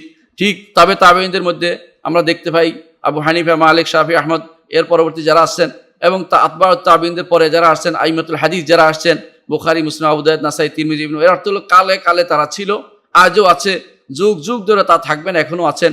এবং এটা যতক্ষণ পর্যন্ত আল্লাহ তারা লা ইলাহা ইল্লাল্লাহ যারা বলবে তাদেরকে দুনিয়া থেকে নিয়ে না যাবেন, অর্থাৎ সর্বশেষ ইমানদার দুনিয়া থেকে চলে যাওয়া আগ পর্যন্ত আল্লাহ তাআলা এদের মধ্যে আহলুস সুন্নাহ ওয়াল জামাতের অস্তিত্ব রাখবেন। এবং ছিল তারা, কখনো আহলুস সুন্নাহ ওয়াল জামাতের অস্তিত্ব নিঃশেষ হয়ে যায়নি। কখনো কখনো একজন ছিলেন, তারপর ছিলেন ইমাম আহমদ ইবনে হাম্বল। তার সময়ে সমস্ত মানুষ যখন ফিরে যাচ্ছিল, পালিয়ে বেড়াচ্ছিল, তিনি একাই উম্মত ছিলেন। ঠিক অনুরূপভাবে যুগে যুগে কখনো কখনো একজন দুইজন হলেও কিন্তু তারা থাকবেন, তাদের অস্তিত্ব কখনো নাশ হবে না, কোনো সময় তার থেকে আহলুস সুন্নাহ ওয়াল জামাত থেকে কখনো তারা মানুষ নাই হয়ে যাবে না। এর বিপরীতে দেখেন কোনো কোনো দল আগে ছিল এখন নাই। জাহামিয়া গোষ্ঠী সরাসরি এরকম এই নামে নাই, ভিন্ন ভিন্নভাবে তারা ভাগ হয়ে গেছে। কখনো আপনি দেখবেন এই দল ছিল ওই দল ছিল, কত রকমের দল। আজ আমরা কিতাব কুতুল মাকালাতে পড়ি মোরাইসিয়া দল ছিল, হিসামিয়া, খাবিতিয়া, হাবিতিয়া, কত রকমের দল ছিল, এগুলি এখন নাই। এর অর্থ হচ্ছে যে আহলুস সুন্নাহ ওয়াল জামাত আল্লাহ তাআলা এই উম্মতের জন্য বড় ধরনের নেয়ামত দিয়েছেন যে এরা থাকবে, সংখ্যায় কম হোক বেশ হোক, কোনো কাল তাদের থেকে কোনো সময় তাদের থেকে এই নিঃশেষ হয়ে যাবে না যে এই সময় নাই, এরকম না, বরং তারা ধারাবাহিকতা থাকবে। এই ধারাবাহিকতা রাসূলুল্লাহ সাল্লাল্লাহু আলাইহি ওয়াসাল্লাম যুগ থেকে শুরু করে যে দিন পর্যন্ত সর্বশেষ ইমানদার যা মারা যাবে সেই দিন পর্যন্ত তারা থাকবে। এটা হচ্ছে রাসূলুল্লাহ সাল্লাল্লাহু আলাইহি ওয়াসাল্লাম ভবিষ্যৎবাণী। তিনি বলছেন লা তাজালু তায়ফাতুম মিন উম্মতি যাহিরিনা আল হক, আমার হাত্তা ইয়াতি আমরুল্লাহ, আল্লাহর নির্দেশ আসা পর্যন্ত, অর্থাৎ কিয়ামতের আগে যখন ইমানদার চলে যাবে সেই নির্দেশ আসা পর্যন্ত, আল্লাহর নির্দেশ আসা পর্যন্ত আমার এই উম্মতের মধ্যে রাসূল বলেছেন একটি দল, একটি গোষ্ঠী থাকবে হকের উপরে, তারা সুপ্রতিষ্ঠিত থাকবে। এরা হচ্ছে আহলুস সুন্নাহ জামাতের আরেকটি বৈশিষ্ট্য, যে তারা কখনো কোনো স্থানের সাথে সীমাবদ্ধ নয়, কখনো কোনো কালের সাথে সীমাবদ্ধ নয়। এরা কাল যুগ ধরে থাকবে এবং তারা প্রত্যেক জায়গায় থাকবে, ভিন্ন ভিন্নভাবে তারা তাদের অবস্থান থাকবে। যেভাবে রাসূলুল্লাহ সাল্লাল্লাহু আলাইহি ওয়াসাল্লাম বলেছেন আন-নুযাউ মিনাল কাবায়েল, বিভিন্ন গোত্র থেকে তারা উত্থিত হবে। একই গোত্রের সব হওয়া জরুরি নেই, আবার এক গোত্রে অনেকেও থাকতে পারে, একই গোত্রে পুরোটাও হতে পারে, কোনো সমস্যা নেই, পুরোটাই হতে পারে, কিন্তু এদের মধ্যে ভিন্ন ভিন্ন দূর দূরান্ত তাদের অবস্থান থাকবে। এটা হলো একটি বৈশিষ্ট্য। এদের আরেকটি বৈশিষ্ট্য হচ্ছে যে তারা আকীদার ক্ষেত্রে লা ইয়াখরুজুনা ফি আকিদাতি আম্মা কানা আলাইহি নবী সাল্লাল্লাহু আলাইহি ওয়াসাল্লাম ওয়া সাহাবা কেরাম এবং নবী সাল্লাল্লাহু আলাইহি ওয়াসাল্লাম যে আকীদার উপর ছিলেন, তারা আকীদার ক্ষেত্রে এর থেকে একটু বের হয়ে যায় না। তারা সে আকীদাকে পরিপূর্ণভাবে ধারণ করে। সে আকীদা কি ইনশাআল্লাহ আমরা সামনে শুনবো। শুধু একটুকু বিশ্বাস রাখি আমরা যে তাদের সবসময় আকীদার ক্ষেত্রে সবসময় তারা যে জিনিসটা প্রাধান্য দেয়, দেখে যে এই যে আকীদা নিচ্ছি এটা কারটা নিচ্ছি, আমি কি এই যে কথাটা বলছি এটা কি রাসূলুল্লাহ সাল্লাল্লাহু আলাইহি ওয়াসাল্লাম বলেছেন কিনা। যদিও না বলে, অনেকে বলে যে যদিও বলেন না এটা তো আমরা খারাপ কিছু করছি না, তারা সেটা গ্রহণ করে না। তারা বলে যে না, খারাপ হচ্ছে এই জন্যই খারাপ হয়ে যাবে, এটা রাসূল বলেন নাই। কারণ যত ভালো কথা সব রাসূল বলে গেছেন, যত ভালো আকীদা দিয়ে গেছেন, যত ভালো পথ তা সাহাবায়ে কেরাম তারা সেই পথে চলেছেন। এই জন্য আব্দুল্লাহ ইবনে মাসউদ রাদিয়াল্লাহু আনহু সবসময় তিনি তার সাথীদেরকে সবসময় তিনি এই কথাটি বলতেন, মান কানা মিনকুম মুস্তানান ফালিয়াস্তানি বিমান কাদমাত, তোমাদের মধ্যে কেউ যদি অনুসারী হতে চায় তাহলে যে মারা গেছে তার অনুসারী হও। ফাইনাল হাইয়া লা ইফনা আলাইহিল ফিতনা, কারণ যে ব্যক্তি জীবিত আছে যে কোনো সময় ফিতনায় পড়ে যেতে পারে, পরীক্ষিত হয়ে যেতে পারে। অনেক মানুষ অনেক ভালো কাজ করতে করতে একসময় দেখা নাস্তিক হয়ে যেতে পারে। অনেকে ভালো কাজ করেছে, ধীরে ধীরে সুন্নাহ থেকে দূরে সরে গেছে, ইতিহাসের বহুত প্রমাণ আছে। সেই জন্য আহলুস সুন্নাহ ওয়াল জামাতের একটি বৈশিষ্ট্য হচ্ছে তারা আকীদার ক্ষেত্রে নবী এবং সাহাবায়ে কেরাম যে আকীদা পোষণ করতেন সেটাকে তারা গ্রহণ করতেন, কখনো তার বিরোধী চলতেন না। নবী এবং সাহাবা গ্রহণ করতেন যে তাকদীর আছে, তারা সে তাকদীরে বিশ্বাস করত। নবী এবং সাহাবায়ে কেরাম তারা বিশ্বাস করতেন যে তারা তাকদীরে বিশ্বাস করে। নবী এবং সাহাবায়ে কেরাম আল্লাহর নাম ও গুণে বিশ্বাস করতেন, তারা সে আল্লাহর নাম এবং গুণে বিশ্বাস করে। তারা কোথাও সেখানে কোনো রকমের কিছু মানি না এই নীতি অবলম্বন করে না, বরং তারা আল্লাহর সমস্ত নাম এবং গুণ যেগুলো কোরআন ও সুন্নাহ সবগুলো মেনে নিয়েছে, সাহাবায়ে কেরাম পদাঙ্ক অনুসরণ করে চলে। সাহাবায়ে কেরাম যেই পথে চলেছে আকীদার ক্ষেত্রে, নবী সাল্লাল্লাহু আলাইহি ওয়াসাল্লাম যেই পথ দেখিয়েছেন সেই পথে যারা চলে তারা হচ্ছে আহলুস সুন্নাহ ওয়াল জামাতের লোক, এবং এটা হচ্ছে একটি বৈশিষ্ট্য। আহলুস সুন্নাহ ওয়াল জামাতের আরেকটি বৈশিষ্ট্য হচ্ছে যে তারা কোরআনে কারীম নিয়ে এবং সুন্নাহ নিয়ে সবসময় তাদের গবেষণা থাকে। তাদের কোরআনে কারীমকে তারা যথাযথ মূল্যায়ন করে, অর্থ বোঝার চেষ্টা করে, এবং যেখানে পায় তাদের ভালো কিছু নেওয়ার চেষ্টা করে। কোরআনে কারীমের অর্থ বোঝার জন্য যেখানে পাওয়া যাবে সেখান থেকে তারা গ্রহণ করে, কিন্তু ভুলটা গ্রহণ করে না, শুদ্ধটা গ্রহণ করে, যেখানে থাকুক না কেন সেই জিনিসটা। তারা যখনই দেখে যে এটা সাহাবায়ে কেরাম বলেছেন, তাবেঈনরা বলেছেন, ইমামরা বলেছেন এবং সেই কথাটি বিশুদ্ধ, সেটাকে তারা গ্রহণ করে, কোরআনের ব্যাখ্যা করে, কোরআন নিয়ে তারা সারাটা জীবন কাটিয়ে দেয়। সাথে সাথে তারা কোরআন নিয়ে যেমন তাদের গবেষণা চলে, তেমনি সুন্নাহ নিয়ে তাদের গবেষণা চলে। হাদিস কিভাবে আসবে আমাদের কাছ পর্যন্ত, কোনটা শুদ্ধ না, কে বর্ণনা করলে শুদ্ধ হবে আর কে বর্ণনা করলে শুদ্ধ হবে না, এটা তাদের নীতির মধ্যে সবসময় থাকে। তারা চিন্তা করে যে কিভাবে হাদিসটাকে অনুসরণ করা যায়, প্রতিষ্ঠা করা যায়, মানুষের মধ্যে প্রচার প্রসার করা যায়, আমল করা যায়। এই জন্য আহলুস সুন্নাহ ওয়াল জামাতের আরেকটি বৈশিষ্ট্য হচ্ছে তারা কোরআন এবং সুন্নাহ দুইটাকেই অনুসরণ করে, একটা নয়। যেমন আহলুল কোরআন নামে যথাকথিত যারা ঈমান থেকে বেরিয়ে গেছে, যারা হাদিস মানে না, তারা ঈমানদার নয়। এরা এই এই গোষ্ঠী যারা যারা শুধু কোরআন মানে হাদিস মানে তারা ইমানদার নয়, এই কাফের গোষ্ঠী। এবং অনুরূপভাবে যারা শুধু অনেকে মনে করে থাকে যে হাদিস বলতে শুধুমাত্র ওই সমস্ত হাদিস বুঝাবে যেগুলো শুধু আমার বিবেকে ধরে, তারাও কিন্তু হাদিসকে মানেনি। তাহলে বোঝা গেল হাদিস এবং কোরআন দুইটাকেই তারা মেনে নেয় আহলুস সুন্নাহ ওয়াল জামাআহ। তবে তারা সুন্নাহর ক্ষেত্রে সবসময় খেয়াল রাখে, সুন্নাহ হচ্ছে সাফিনাতুন নূহ, অর্থাৎ সুন্নাহ হচ্ছে নূহের কিস্তির মতো। যে ব্যক্তি সুন্নাহ ধারণ করবে সে কোরআন ধারণ করতে পারবে, কিন্তু কোরআন ধারণ করবে না সে সুন্নাহ ধারণ করবে না কোনোদিনই। অর্থাৎ যে ব্যক্তি কোরআন ধারণ করেছে, অনেক হতে পারে মানুষকে সুন্নাহ মানে না, অনেক কোরআন মানে হাদিস মানে না। অনেকে দেখবেন যে কিন্তু যারা হাদিস মানে তারা কিন্তু কোরআনও মানে। বোঝা গেল সুন্নাহ। এই জন্য আহলুস সুন্নাহ নামটা এখানে আরেকটা অন্য দিক থেকে গুরুত্বপূর্ণ, যদিও এটা আহলুস সুন্নাহ অর্থ আদর্শ, আর এটা হচ্ছে সুন্নাহ হাদিসি ক্ষেত্র, যে আহলুস সুন্নাহ ওয়াল জামাআহ হাদিসটাকে প্রাধান্য দেয়। যখনই কোথাও ব্যাখ্যা করতে আসে কোরআনের হাদিসের ব্যাখ্যাকে তারা প্রাধান্য দেয়, নিজেদের মন গড়া মত এবং পথকে তারা প্রাধান্য দেয় না। অনেকে দেখবেন আজ নতুন করে অনেক মানুষ আমরা দেখতে পাই, অনেক নতুন পয়সাওয়ালা হয়েছে, অনেক দিন বুঝতে শিখছে, অনেকে মনে করে যে এখন দিন বুঝে ফেলছে। তাকে যদি কোরআন থেকে বলা হয় সে খুশি হয়, যখন হাদিস থেকে বলা হয় তখন সে মন খারাপ করে, বলে যে হাদিস তো অনেক কথাই বলবে, নাউজুবিল্লাহ। অনেকে হাদিস থেকে নেওয়ার ক্ষেত্রে তাদের মধ্যে বিভিন্ন রকমের টানাপোড়েন দেখা যায়, কেউ নিবে কেউ নিবে না, বা হাদিসের ক্ষেত্রে নেওয়ার ক্ষেত্রে তাদের মধ্যে তখন দেখবেন যে তারা রাসূলুল্লাহ সাল্লাল্লাহু আলাইহি ওয়াসাল্লামের হাদিসের ক্ষেত্রে রাসূলুল্লাহ সাল্লাল্লাহু আলাইহি ওয়াসাল্লাম হাদিসের ক্ষেত্রে নিজেদেরকে সবই দিতে পারেনি, তারা ঈমানদার হতে পারেনি। এর দলিল কি? রাসূলুল্লাহ সাল্লাল্লাহু আলাইহি ওয়াসাল্লাম ব্যাপারে আল্লাহ তাআলা বলেছেন, ফালা রাব্বিকা লা ইউমিনুনা হাত্তা ইউহাক্কিমুকা ফীমা শাজারা বাইনাহুম সুম্মা লা ইয়াজিদু ফি আনফুসিহিম হারাজাম মিম্মা কাদাইতা ওয়া ইউসাল্লিমু তাসলিমা। ফালা রাব্বিকা, না কখনো নয়, আপনার রবের শপথ করে বলছি, তারা ইমানদার হতে পারবে না যতক্ষণ পর্যন্ত আপনি যেটা করেছেন এটার কাছে তাদের ফয়সালা না নিবে। রাসূলুল্লাহ সাল্লাল্লাহু আলাইহি ওয়াসাল্লাম ফয়সালা না নেওয়া পর্যন্ত কি ইমানদার হতে পারবে না। রাসূলুল্লাহ সাল্লাল্লাহু আলাইহি ওয়াসাল্লাম ফয়সালা কিভাবে জানা যাবে? রাসূলের ফয়সালা জানা যাবে রাসূলের কর্ম থেকে, রাসূলের কথা থেকে, রাসূলের অনুমোদন থেকে, এবং সেটা হাদিস। রাসূলুল্লাহ সাল্লাল্লাহু আলাইহি ওয়াসাল্লাম হাদিস যদি কেউ না মানে তাহলে সে কোরআন থেকেও সেটা পাওয়া যাবে। কোরআন এবং হাদিস দুইটাই যদি কেউ না মানে তাহলে সে ইমানদার হতে পারে নাই। এটা আল্লাহ তাআলার বাণী।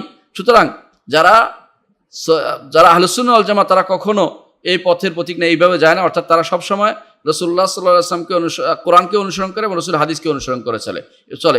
এর মধ্যে পার্থক্য করে না। এদের মধ্যে বর্তমানে পার্থক্যকারী কি? বিভিন্ন রকম পার্থক্য করা হয়। কোরআন মানে কোরআন হচ্ছে মুতাওয়াতির। হাদিসের মধ্যে আবার কেউ দেখবেন যে বলবো যে এটা তো আহাদ, এটা তো একক, এটা তো এটা তো সেই, এটা তো অমুকটার বিরোধী হয়েছে, কোরআন বিরোধী হয়েছে। সুবহানাল্লাহ। এই জন্য ইমাম ইবনুল কাইয়িম রাহমাতুল্লাহ আলাইহি বলতেন যে বেদাতের একটি আলামত হচ্ছে এটা। আহলুস সুন্নাহ ওয়াল জামাত কি করে? যখন কোনো মুতাশাবিহ আয়াত দেখে তখন তারা মুহকামের দিকে ফিরিয়ে দেয় যে মুহকাম অনুসারে আমল করব। আর আহলুস সুন্নাহ ওয়াল জামাতের আলামত হচ্ছে, বেদাতীদের আলামত হচ্ছে এটা, তারা মুহকাম আয়াতকে মুতাশাবিহ বানিয়ে ফেলে। এটা তো দ্ব্যর্থবোধক শব্দ। যেমন আল্লাহ তাআলার সিফাত সংখ্যক আয়াত, সিফাত বিষয়ক আয়াতগুলোকে আহলুস সুন্নাহ ওয়াল জামাত সবসময় বলছে মুহকাম আয়াত, কখনো মুতাশাবিহ কেউ বলে নাই। পূর্ববর্তী কোনো ইমাম কোনদিন মুতাশাবিহ বলে নাই। কিন্তু দেখবেন যে পরবর্তী লোকেরা আসা সিফাতের আয়াতগুলোকে, আল্লাহর গুণের আয়াতগুলোকে মুতাশাবিহ বানিয়ে ফেলবে আমল না করার জন্য। আবার আরেক গোষ্ঠী তাদের আছে, তারা যখনই আল্লাহ রাসূলুল্লাহ সাল্লাল্লাহু আলাইহি ওয়াসাল্লাম কোনো হাদিসের উপর আমল করার কথা বলবে তখন বলতে তারা কোরআন বিরোধী হয়ে গেছে। যখনই তাদেরকে বলা হয় সূরা ফাতিহা পড়তে হবে তখন বলে যে কোরআন বলছে আল্লাহ শুনতে, আমরা তো শোনার ব্যাঘাত ঘটতেছে, আমি কিভাবে পড়ি। অর্থাৎ তারা এখন ইচ্ছা করে একটা বিরোধ তৈরি করছে যাতে সুন্নতের উপর আমল করতে না পারে। এরাই হচ্ছে প্রমাণ যে এরাই হচ্ছে বিভ্রান্ত গোষ্ঠী। সবসময় কেবল একটার কন্ট্রাডিক্টরি খুঁজে। আপনি অনেক ইমানদার মুসলিম নামধারী ভাইকে পাবেন যারা সারাক্ষণ কোরআনে কারিমের আয়াত, রাসূলের হাদিস নিয়ে সারাক্ষণ সন্দেহ খুঁজে বেড়ায়। এরা বিভিন্ন দেশে, বিশ্বের বিভিন্ন দেশে বসে আছে এবং বাংলাদেশেও আছে, বিভিন্নভাবে তারা সেটা প্রসার করে এবং সেটার উপরে তারা বিভিন্ন ওয়েবসাইটও তৈরি করেছে যে এটা বিরোধী, এটা তো বিবেক বিরোধী, এটা তো হাদিস বিরোধী, কোরআন বিরোধী ইত্যাদি, এবং তারা অনেকেই এটাকে তারা মেনে নিতে চায় না। কিন্তু আহলুস সুন্নাহ ওয়াল জামাআহ সবসময় কোরআনে কারীমকে যেভাবে তারা মেনে নেয়, রাসূলুল্লাহ সাল্লাল্লাহু আলাইহি ওয়াসাল্লাম হাদিসকেও সেভাবে তারা মেনে নেয়। এই দুইয়ের মধ্যে তারা কখনো পার্থক্য তৈরি করে না। তারা বলে যে দুইটাই ঠিক আছে, আলহামদুলিল্লাহ, দুইটাই আল্লাহর পক্ষ থেকে আসছে। কুল্লু মিন ইনদি রাব্বিনা, আমাদের রব জানিয়েছে দুইটা, একটা আমাদেরকে ওয়াহি মাতলু দিয়েছেন, তেলাওয়াতকৃত ওয়াহি, আর একটা হচ্ছে গায়রে মাতলু, যা রাসূলুল্লাহ সাল্লাল্লাহু আলাইহি ওয়াসাল্লাম মাধ্যমে আমাদেরকে জানিয়েছেন, এবং দুইটাই আমাদের কাছে সহিহ তরিকা আসছে। যেই হাদিস সহিহ হবে এটা আমরা মানি, যে কোরআনে কারীমের সাথে আমরা এটা কন্ট্রাডিক্টরি করি না, দুইটার মধ্যে সামঞ্জস্য বিধান করি। এই জন্য ইমাম শাফিঈ রাহমাতুল্লাহ আলাইহি সবসময় বলতেন যে আমি এ পর্যন্ত কোনো সহিহ হাদিসকে কোরআনের বিরোধী পাইনি। আসলে কখনো কোনো সহিহ হাদিস কোরআনের বিরোধী হতে পারে না এবং পাবেন না আপনি কোনোদিন। আপনি হয়তো দেখবেন যে এখানে কোনো নাসেখ মনসুখের বিষয় আছে, অথবা সেখানে আগ পরের বিষয় আছে, আগে আগে এটা ছিল, পরে এই হুকুম আসছে। অথবা দেখবেন যে সেখানে কোনো এখানে সংক্ষিপ্ত হয়েছে, ওখানে বিস্তারিত বলা হয়েছে। অথবা দেখবেন যে এখানে কোনো একটা জিনিস ছাড় দেওয়া হয়েছে, ওখানে কোনো কোনো কিছুকে সেখানে কম্পালসারি করা হয়েছে, এটুকু দেখতে পাবেন। এর বাইরে আর কিছু না, কোন দিন পরস্পর বিরোধী হবে পাবেন না। বিরোধী হচ্ছে এটাই, যেমন করো না করো এরকম জিনিস কখনো পাবেন না। তাহলে বোঝা গেল কিছু মানুষ ইচ্ছা করে, যারা বিরোধ খুঁজে, তারা এই কাজটি করে থাকে। যেমন অনেক সময় দেখবেন যে অজুর ফরজ কয়টি? কোরআনে কারীমে আল্লাহ বলে দেন না, 4 শব্দ বলেন নাই। আল্লাহ বলেছেন ফাগসুলু উজুহাকুম ওয়া আইদিয়াকুম ওয়া আরজুলাকুম মারাফিকুম, 4টি বলেছেন, কাজ কথা বলেছেন। রাসূলুল্লাহ সাল্লাল্লাহু আলাইহি ওয়াসাল্লাম তার হাদিসে আরো কিছু বলেছেন। যারা আমল করতে চায় তারা দুইটাকে একসাথে করে, আর যারা বিরোধিতা দেখতে তারা বলে যে কোরআনে আসছে, হাদিসে কেন বেশি আসছে, হাদিস বাদ কোরআন নিব কেন? আপনাকে কে বলছে ভাগাভাগি করতে? আপনি দুইটা মিলিয়ে নেন না। দুইটাই তো আমার নবী, দুইটাই তো আল্লাহর পক্ষ থেকে আসছে। একটা আল্লাহর কোরআনে কারীমে আসছে, একটা রাসূলুল্লাহ সাল্লাল্লাহু আলাইহি ওয়াসাল্লাম হাদিসে আসছে। দুইটার মধ্যে আপনি কেন পার্থক্য করবেন? কেন আপনি দুইটার মধ্যে একটা একটা বিরুদ্ধে লাগিয়ে দিবেন? কেন না লাগিয়ে দিয়ে দুটাকে মেনে চলার নীতি আপনি অবলম্বন করুন, তাহলে সেটা হবে বিশুদ্ধতম পথ, বিশুদ্ধতম মত, এবং সেটাই আহলুস সুন্নাহ ওয়াল জামাতের পথ। এটাই অনুসরণ করে চলতে হবে। আহলুস সুন্নাহ ওয়াল জামাতের আরেকটি বৈশিষ্ট্য হচ্ছে তারা সবসময় অনুসরণ ক্ষেত্রে একটা অনুসরণ ক্ষেত্রে ঐক্য করে, দলীয় ঐক্য নয়। অনেকে দলের ভিত্তিতে ঐক্য হয়, দলের ভিত্তিতে ঐক্য নয়, সেগুলো রাজনৈতিক ঐক্য হতে পারে। সেগুলির কারণে যে ঐক্য, সেটা আহলুস সুন্নাহ ওয়াল জামাতের কাজ নয়। আহলুস সুন্নাহ ওয়াল জামাত আল্লাহর সুন্নতকে অনুসরণ ক্ষেত্রে ঐক্য করে। আসুন, সুন্নাতে অনুসরণ করে ঐক্য হবেই। যদি আপনি সুন্নতকে অনুসরণ করেন, সেখানে ঐক্য হবেই। এরা এটাকে গুরুত্ব দেয়। দেখুন, আপনি যদি মনে করেন যে আমরা সবাই মিলে এখন থেকে আমরা রাসূলুল্লাহ সাল্লাল্লাহু আলাইহি ওয়াসাল্লামের সুন্নতকে মেনে চলবো, দেখবেন যে সুন্নাত যেটা পাবেন এটা মানবেন, ঐক্য অটোমেটিক হয়ে গেছে। কিন্তু তারা ওইটা বলে না যে আমরা অন্য কোনো ব্যানারে, অন্য কোনো গোষ্ঠীতে, অন্য কোনো দলে, অন্য কোনো বিভিন্ন রকমের বিভিন্ন নামে বিভিন্ন নামে বেনামে ঐক্য হয়ে যায়। এই ঐক্য দিয়ে কি করবেটা কি? ঐক্যটা উদ্দেশ্য না। আল্লাহ তাআলা কোরআনে কারীম বলেছেন ওয়াতাসিমু বিহাবলিল্লাহি জামিআন, বলেন নাই যে ওয়াতাসিমু জামিআন, ওয়াতাসিমু বিহাবলিল্লাহ, আল্লাহ রজ্জুকে ধরতে বলেছেন। আর রজ্জু কি? কোরআনে কারীম, রাসূলের সুন্নাহ, এটা আল্লাহর রজ্জু, ইসলামকে। ইসলামের উপরে ঐক্য হতে বলেছে, ইসলাম ছাড়া ঐক্য হওয়ার কিছু নেই। ইসলাম কি? ইসলাম হচ্ছে আকীদা এবং শরিয়া, বিশ্বাস করার নাম, মানার নাম, মেনে নেওয়ার নাম, আমল করার নাম। এই দুইটার মধ্যে ঐক্য হলে সেটা ঐক্য হবে। এর বাইরে অন্য কোনো কিছু তারা ঐক্য হয় না। তারা এই সমস্ত ঐক্য শুধুমাত্র তথাকথিত ঐক্যের ডাকে তারা সাড়া দেয় না, যে এই জাতীয় ঐক্য নয়। ঐক্য হতে হলে সুনির্দিষ্ট কোনো একটা কাজের মধ্যে হতে হবে, সুনির্দিষ্ট কোনো একটা ব্যানার জিনিসের মধ্যে হতে হবে। সেটা হবে কি? ইত্তিবা, কোরআন এবং সুন্নাহর অনুসরণের মধ্যে ঐক্য হতে হবে। এখানে আসলে ঐক্য হবে, অন্য কোনো কিছুতে নয়। অন্য কোনো জায়গাতে ঐক্যের কোনো প্রয়োজন নেই। কেউ ঐক্য করবে যে আসো আমরা সবাই মিলে একটা কাজ করে ফেলি, বাংলাদেশের জন্য ঐক্য। কেউ বলবে যে না আমরা এই বিদেশের জন্য ঐক্য, আমরা এটা ব্যক্তিগত কাজ, দুনিয়ার কাজ হতে পারে।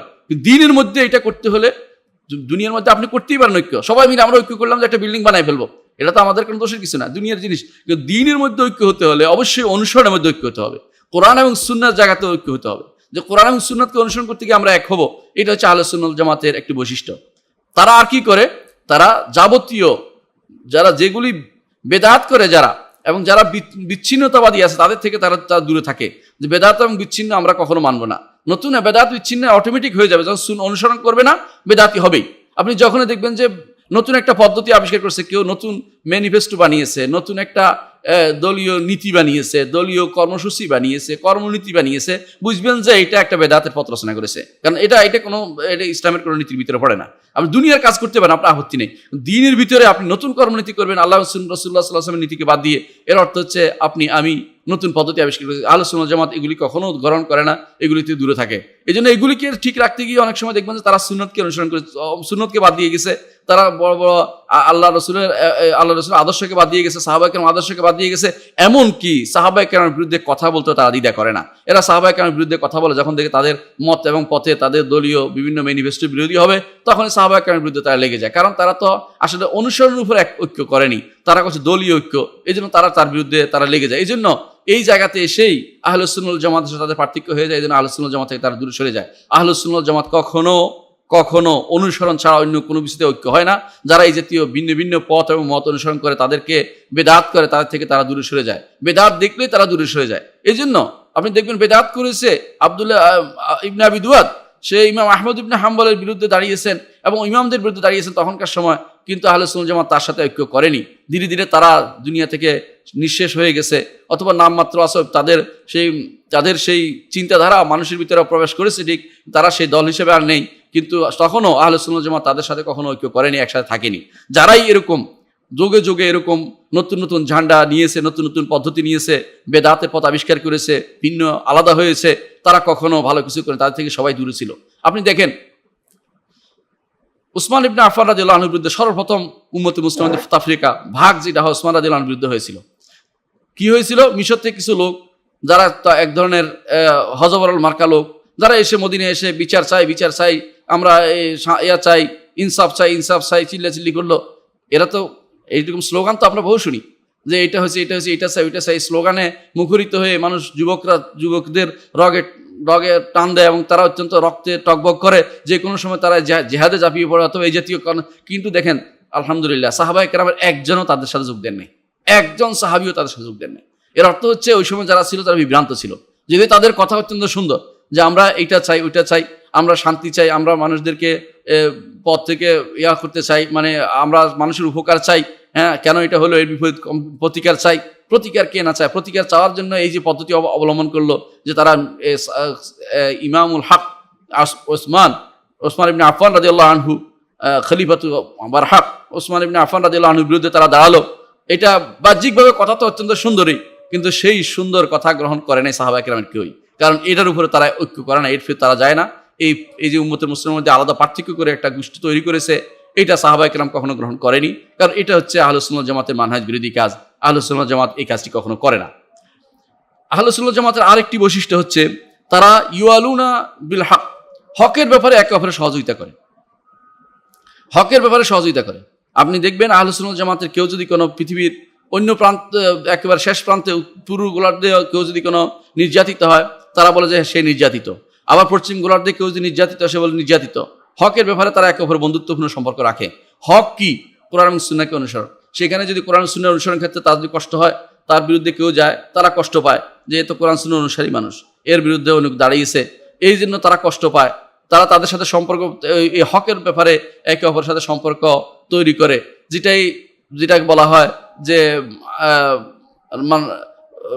বিল্লাহ রব্বান, যেটাকে বলা হয় হকের উপরে, ওয়ালা বিল হক, হকের উপরে মান আহাব্বা লিল্লাহ, আল্লাহর জন্য ভালোবাসে, আল্লাহর জন্য, ওয়ালা লিল্লাহ, আল্লাহর জন্য যা বন্ধুত্ব করে, আল্লাহর জন্য বন্ধুত্ব করে, অর্থাৎ ওয়া আবগাদা লিল্লাহ, আল্লাহর জন্য আবার শত্রুতা করে। অর্থাৎ তারা শত্রুতাও হকের জন্যই করে, যে হক না হক হয়ে গেছে, আমি এখন তার সাথে আর সম্পর্ক নাই। ভাই হতে পারে, তার আত্মীয় হতে পারে, তার সম্পর্কে ছেলে হতে পারে, তার বাবা হতে পারে।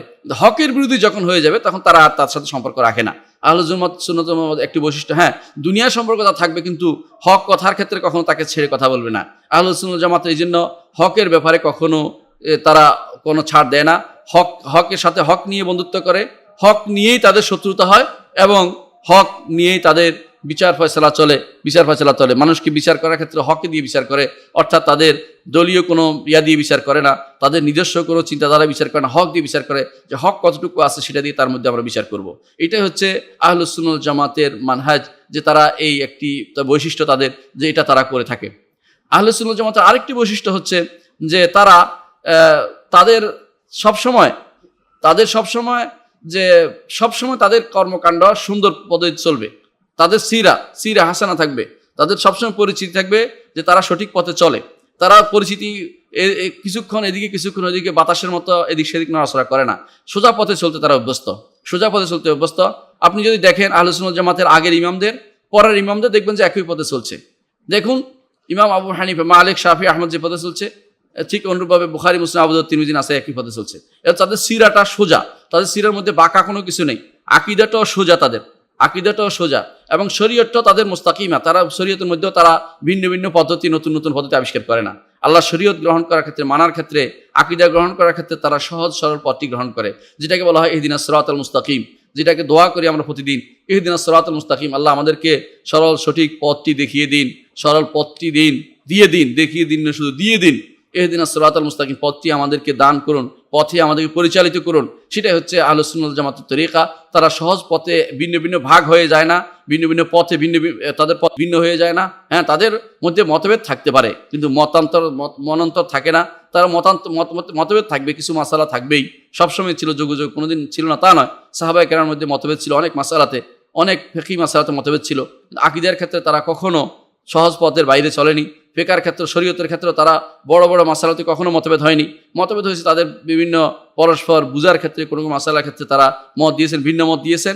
যে ভিন্ন মতগুলো রাসূলুল্লাহ সাল্লাল্লাহু আলাইহি ওয়াসাল্লাম তিনি চেয়েছেনও বটে, সেগুলিকে তিনি চাননি এক হয়ে যাক, উম্মতের মুসলিমার মধ্যে ইখতিলাফের যে খিলাফ এবং ইখতিলাফ দুটার মধ্যে পার্থক্য আছে, খিলাফ তারা করে নাই, মুখালফাত তারা করে নাই, ইখতিলাফ কিন্তু মতভেদ তাদের মধ্যে ছিল।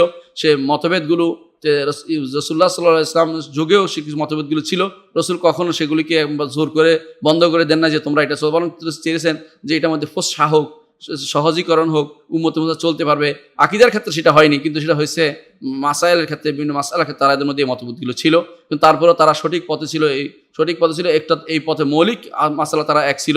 তাদের মধ্যে কেউ কোনোদিন বলে নাই যে হজ করা লাগবে না, তাদের মধ্যে কেউ কোনোদিন বলে নাই যে তাদের মধ্যে কেউ কোনোদিন বলে নাই যে সালাত 3 ওয়াক্ত পড়তে হবে, যেমন শিয়ারা বলে থাকে, কখনো নয়। এর অর্থ হচ্ছে মৌলিক নীতি তারা সব একই ছিল, কিন্তু তাদের মধ্যে ছোটোখাটো মাসালাতে মতভেদ তাদের ছিল।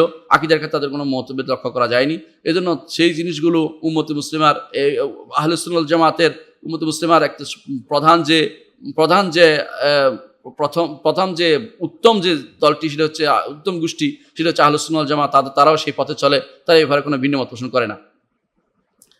আহলে সুন্নাত ওয়াল জামাতের আরেকটি বৈশিষ্ট্য হচ্ছে যে তারা আখলাক, চরিত্র হবে রব্বানি আখলাক। রব্বানি কি জিনিস? রব্বানি হচ্ছে যারা ছোট ছোট জিনিস দিয়ে আগে শিক্ষা দেয়। আগে শিক্ষা দিবে, যেমন মার রব্বুকা ওয়া মা দীনুকা ওয়া মান নাবিয়ুকা, আগে তাদের বুখারী শিখানো শুরু করে না, ছোট জিনিস দিয়ে শিক্ষা দেয়, রব্বানি এদেরকে বলা হয়। আল্লাযী ইউরাব্বিন নাসা বিসগারিল ইলমি ক্বাবলা কিবারিহা, বড় ইলমের আগে ছোট ইলম দিয়ে যারা শিক্ষা দেয়, এদেরকে বলে রব্বানি। এদের রব্বানি আরেক অর্থ হচ্ছে যারা কাণ্ডারির ভূমিকা পালন করে। এদের চারিত্রিকভাবে কাণ্ডারি ভূমিকা পালন করা দেখিয়ে দেয়, তাদের চরিত্র, তাদের স্বভাব, তাদের গ্রহণযোগ্যতা সবার কাছে থাকবে। উম্মতের মধ্যে এরা ছিল। আপনি যদি আজও দেখেন, শেখ আব্দুল আজিজ বিন বাজ রাহিমাহুল্লাহ, শেখ মোহাম্মদ সালেহ আল উসাইমিন রাহিমাহুল্লাহ এবং শেখ আলবানী রাহিমাহুল্লাহ, এই জাতীয় যারা চলে গেছে, এরা ছিল আখলাকি। এরা আখলাকের ক্ষেত্রে শ্রেষ্ঠ মানুষ ছিলেন। আল্লাহ প্রদত্ত, আল্লাহর পক্ষ থেকে তাদেরকে যে চারিত্রিক বৈশিষ্ট্য দেওয়া হয়েছে, সেটা দিয়ে তারা প্রসিদ্ধি লাভ করেছেন। এরা এই দিক দিয়ে বিখ্যাত হবে। আর তাদের তাদের চলন ফিরন হবে ওয়াসাতিয়া, মধ্যম পন্থায় তারা চলাফেরা করেন। বাইনাল গলু ওয়াল জাফা, বাড়াবাড়ি এবং ছাড়াছাড়ি তারা করে না। এদের একটি চরিত্র চলাফেরার ক্ষেত্রে, সুলুকের ক্ষেত্রে, ইবাদতের ক্ষেত্রে তারা এই পদ্ধতি অবলম্বন করে। এই জন্য তারা ইবাদতের ক্ষেত্রে কখনো দেখবেন না যে তারা নফল নামাজ পড়তে সারা রাত ধরে কাটিয়ে দিয়েছে। কিছু মানুষ যেমন দেখবেন সবে বেলা সারা রাত পড়ছে, ফজরের সালাত নাই, আর কোনো খবর নাই এরপর থেকে। অথবা সারা বছর পড়বে না, একদিন একত্র হবে, তথাকথিত লাইলাতুল মেরাজ পালন করার জন্য একত্র হয়েছে। অথবা কেউ দেখবেন মিলাদ, বছরে একবার মিলাদ পড়িয়ে দিয়েছে, আর সালাতের কোনো খবর নাই। এই নীতি আহলে সুন্নাত ওয়াল জামাতের নয়, এটা তথাকথিত খালাফদের নীতি। এই নীতি অবলম্বন তারা করে না। আহলে সুন্নাত ওয়াল জামাতের আরেকটি বৈশিষ্ট্য হচ্ছে তাদের ঈমান, তাদের তারবিয়ত হচ্ছে ঈমানিয়া। তারা শুরু করে ঈমান দিয়ে, অন্যরা শুরু করে সন্দেহ দিয়ে, কিন্তু তারা শুরু করে ঈমান দিয়ে। ঈমান কিভাবে না আসিয়া ছাত্রদের অন্তরে, নিজের পরিবারের সন্তানদের অন্তরে, নিজের স্ত্রীদের অন্তরে, নিজের সমাজে ঈমান নিয়ে তারা সব কিছু মেহনত করে, ঈমান নিয়ে তারা প্রচেষ্টা চালায়। ঈমানকে কিভাবে অন্তরের ভিতরে প্রবেশ করাতে পারে।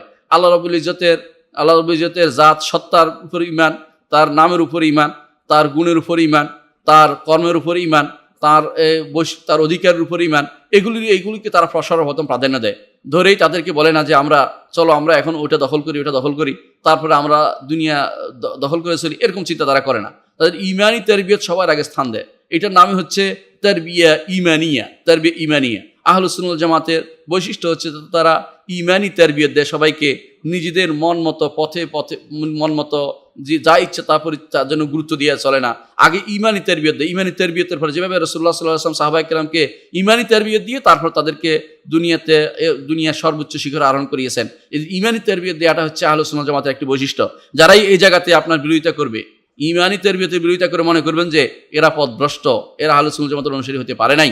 যারা মানুষকে এক অপরের বিরুদ্ধে লাগিয়ে দেওয়াটা খুশির হয়, এবং যারা মনে করে যে এইভাবে এর বিরুদ্ধে এটা করলে ওইটা করলে হবে, এটা করে কারোর বিরুদ্ধে কিছু প্রচার করার নাম হচ্ছে তাদের কর্মকাণ্ড, বুঝবেন তারা এখনো পর্যন্ত আহলে সুন্নাত ওয়াল জামাতের বৈশিষ্ট্য ধারণ করতে পারেনি। তো আমরা ইনশাআল্লাহ আহলে সুন্নাত ওয়াল জামাতের বৈশিষ্ট্য বাকি আলোচনা ইনশাআল্লাহ আগামী ক্লাসে করবো, যেহেতু একদিনে শেষ হবে না এটা।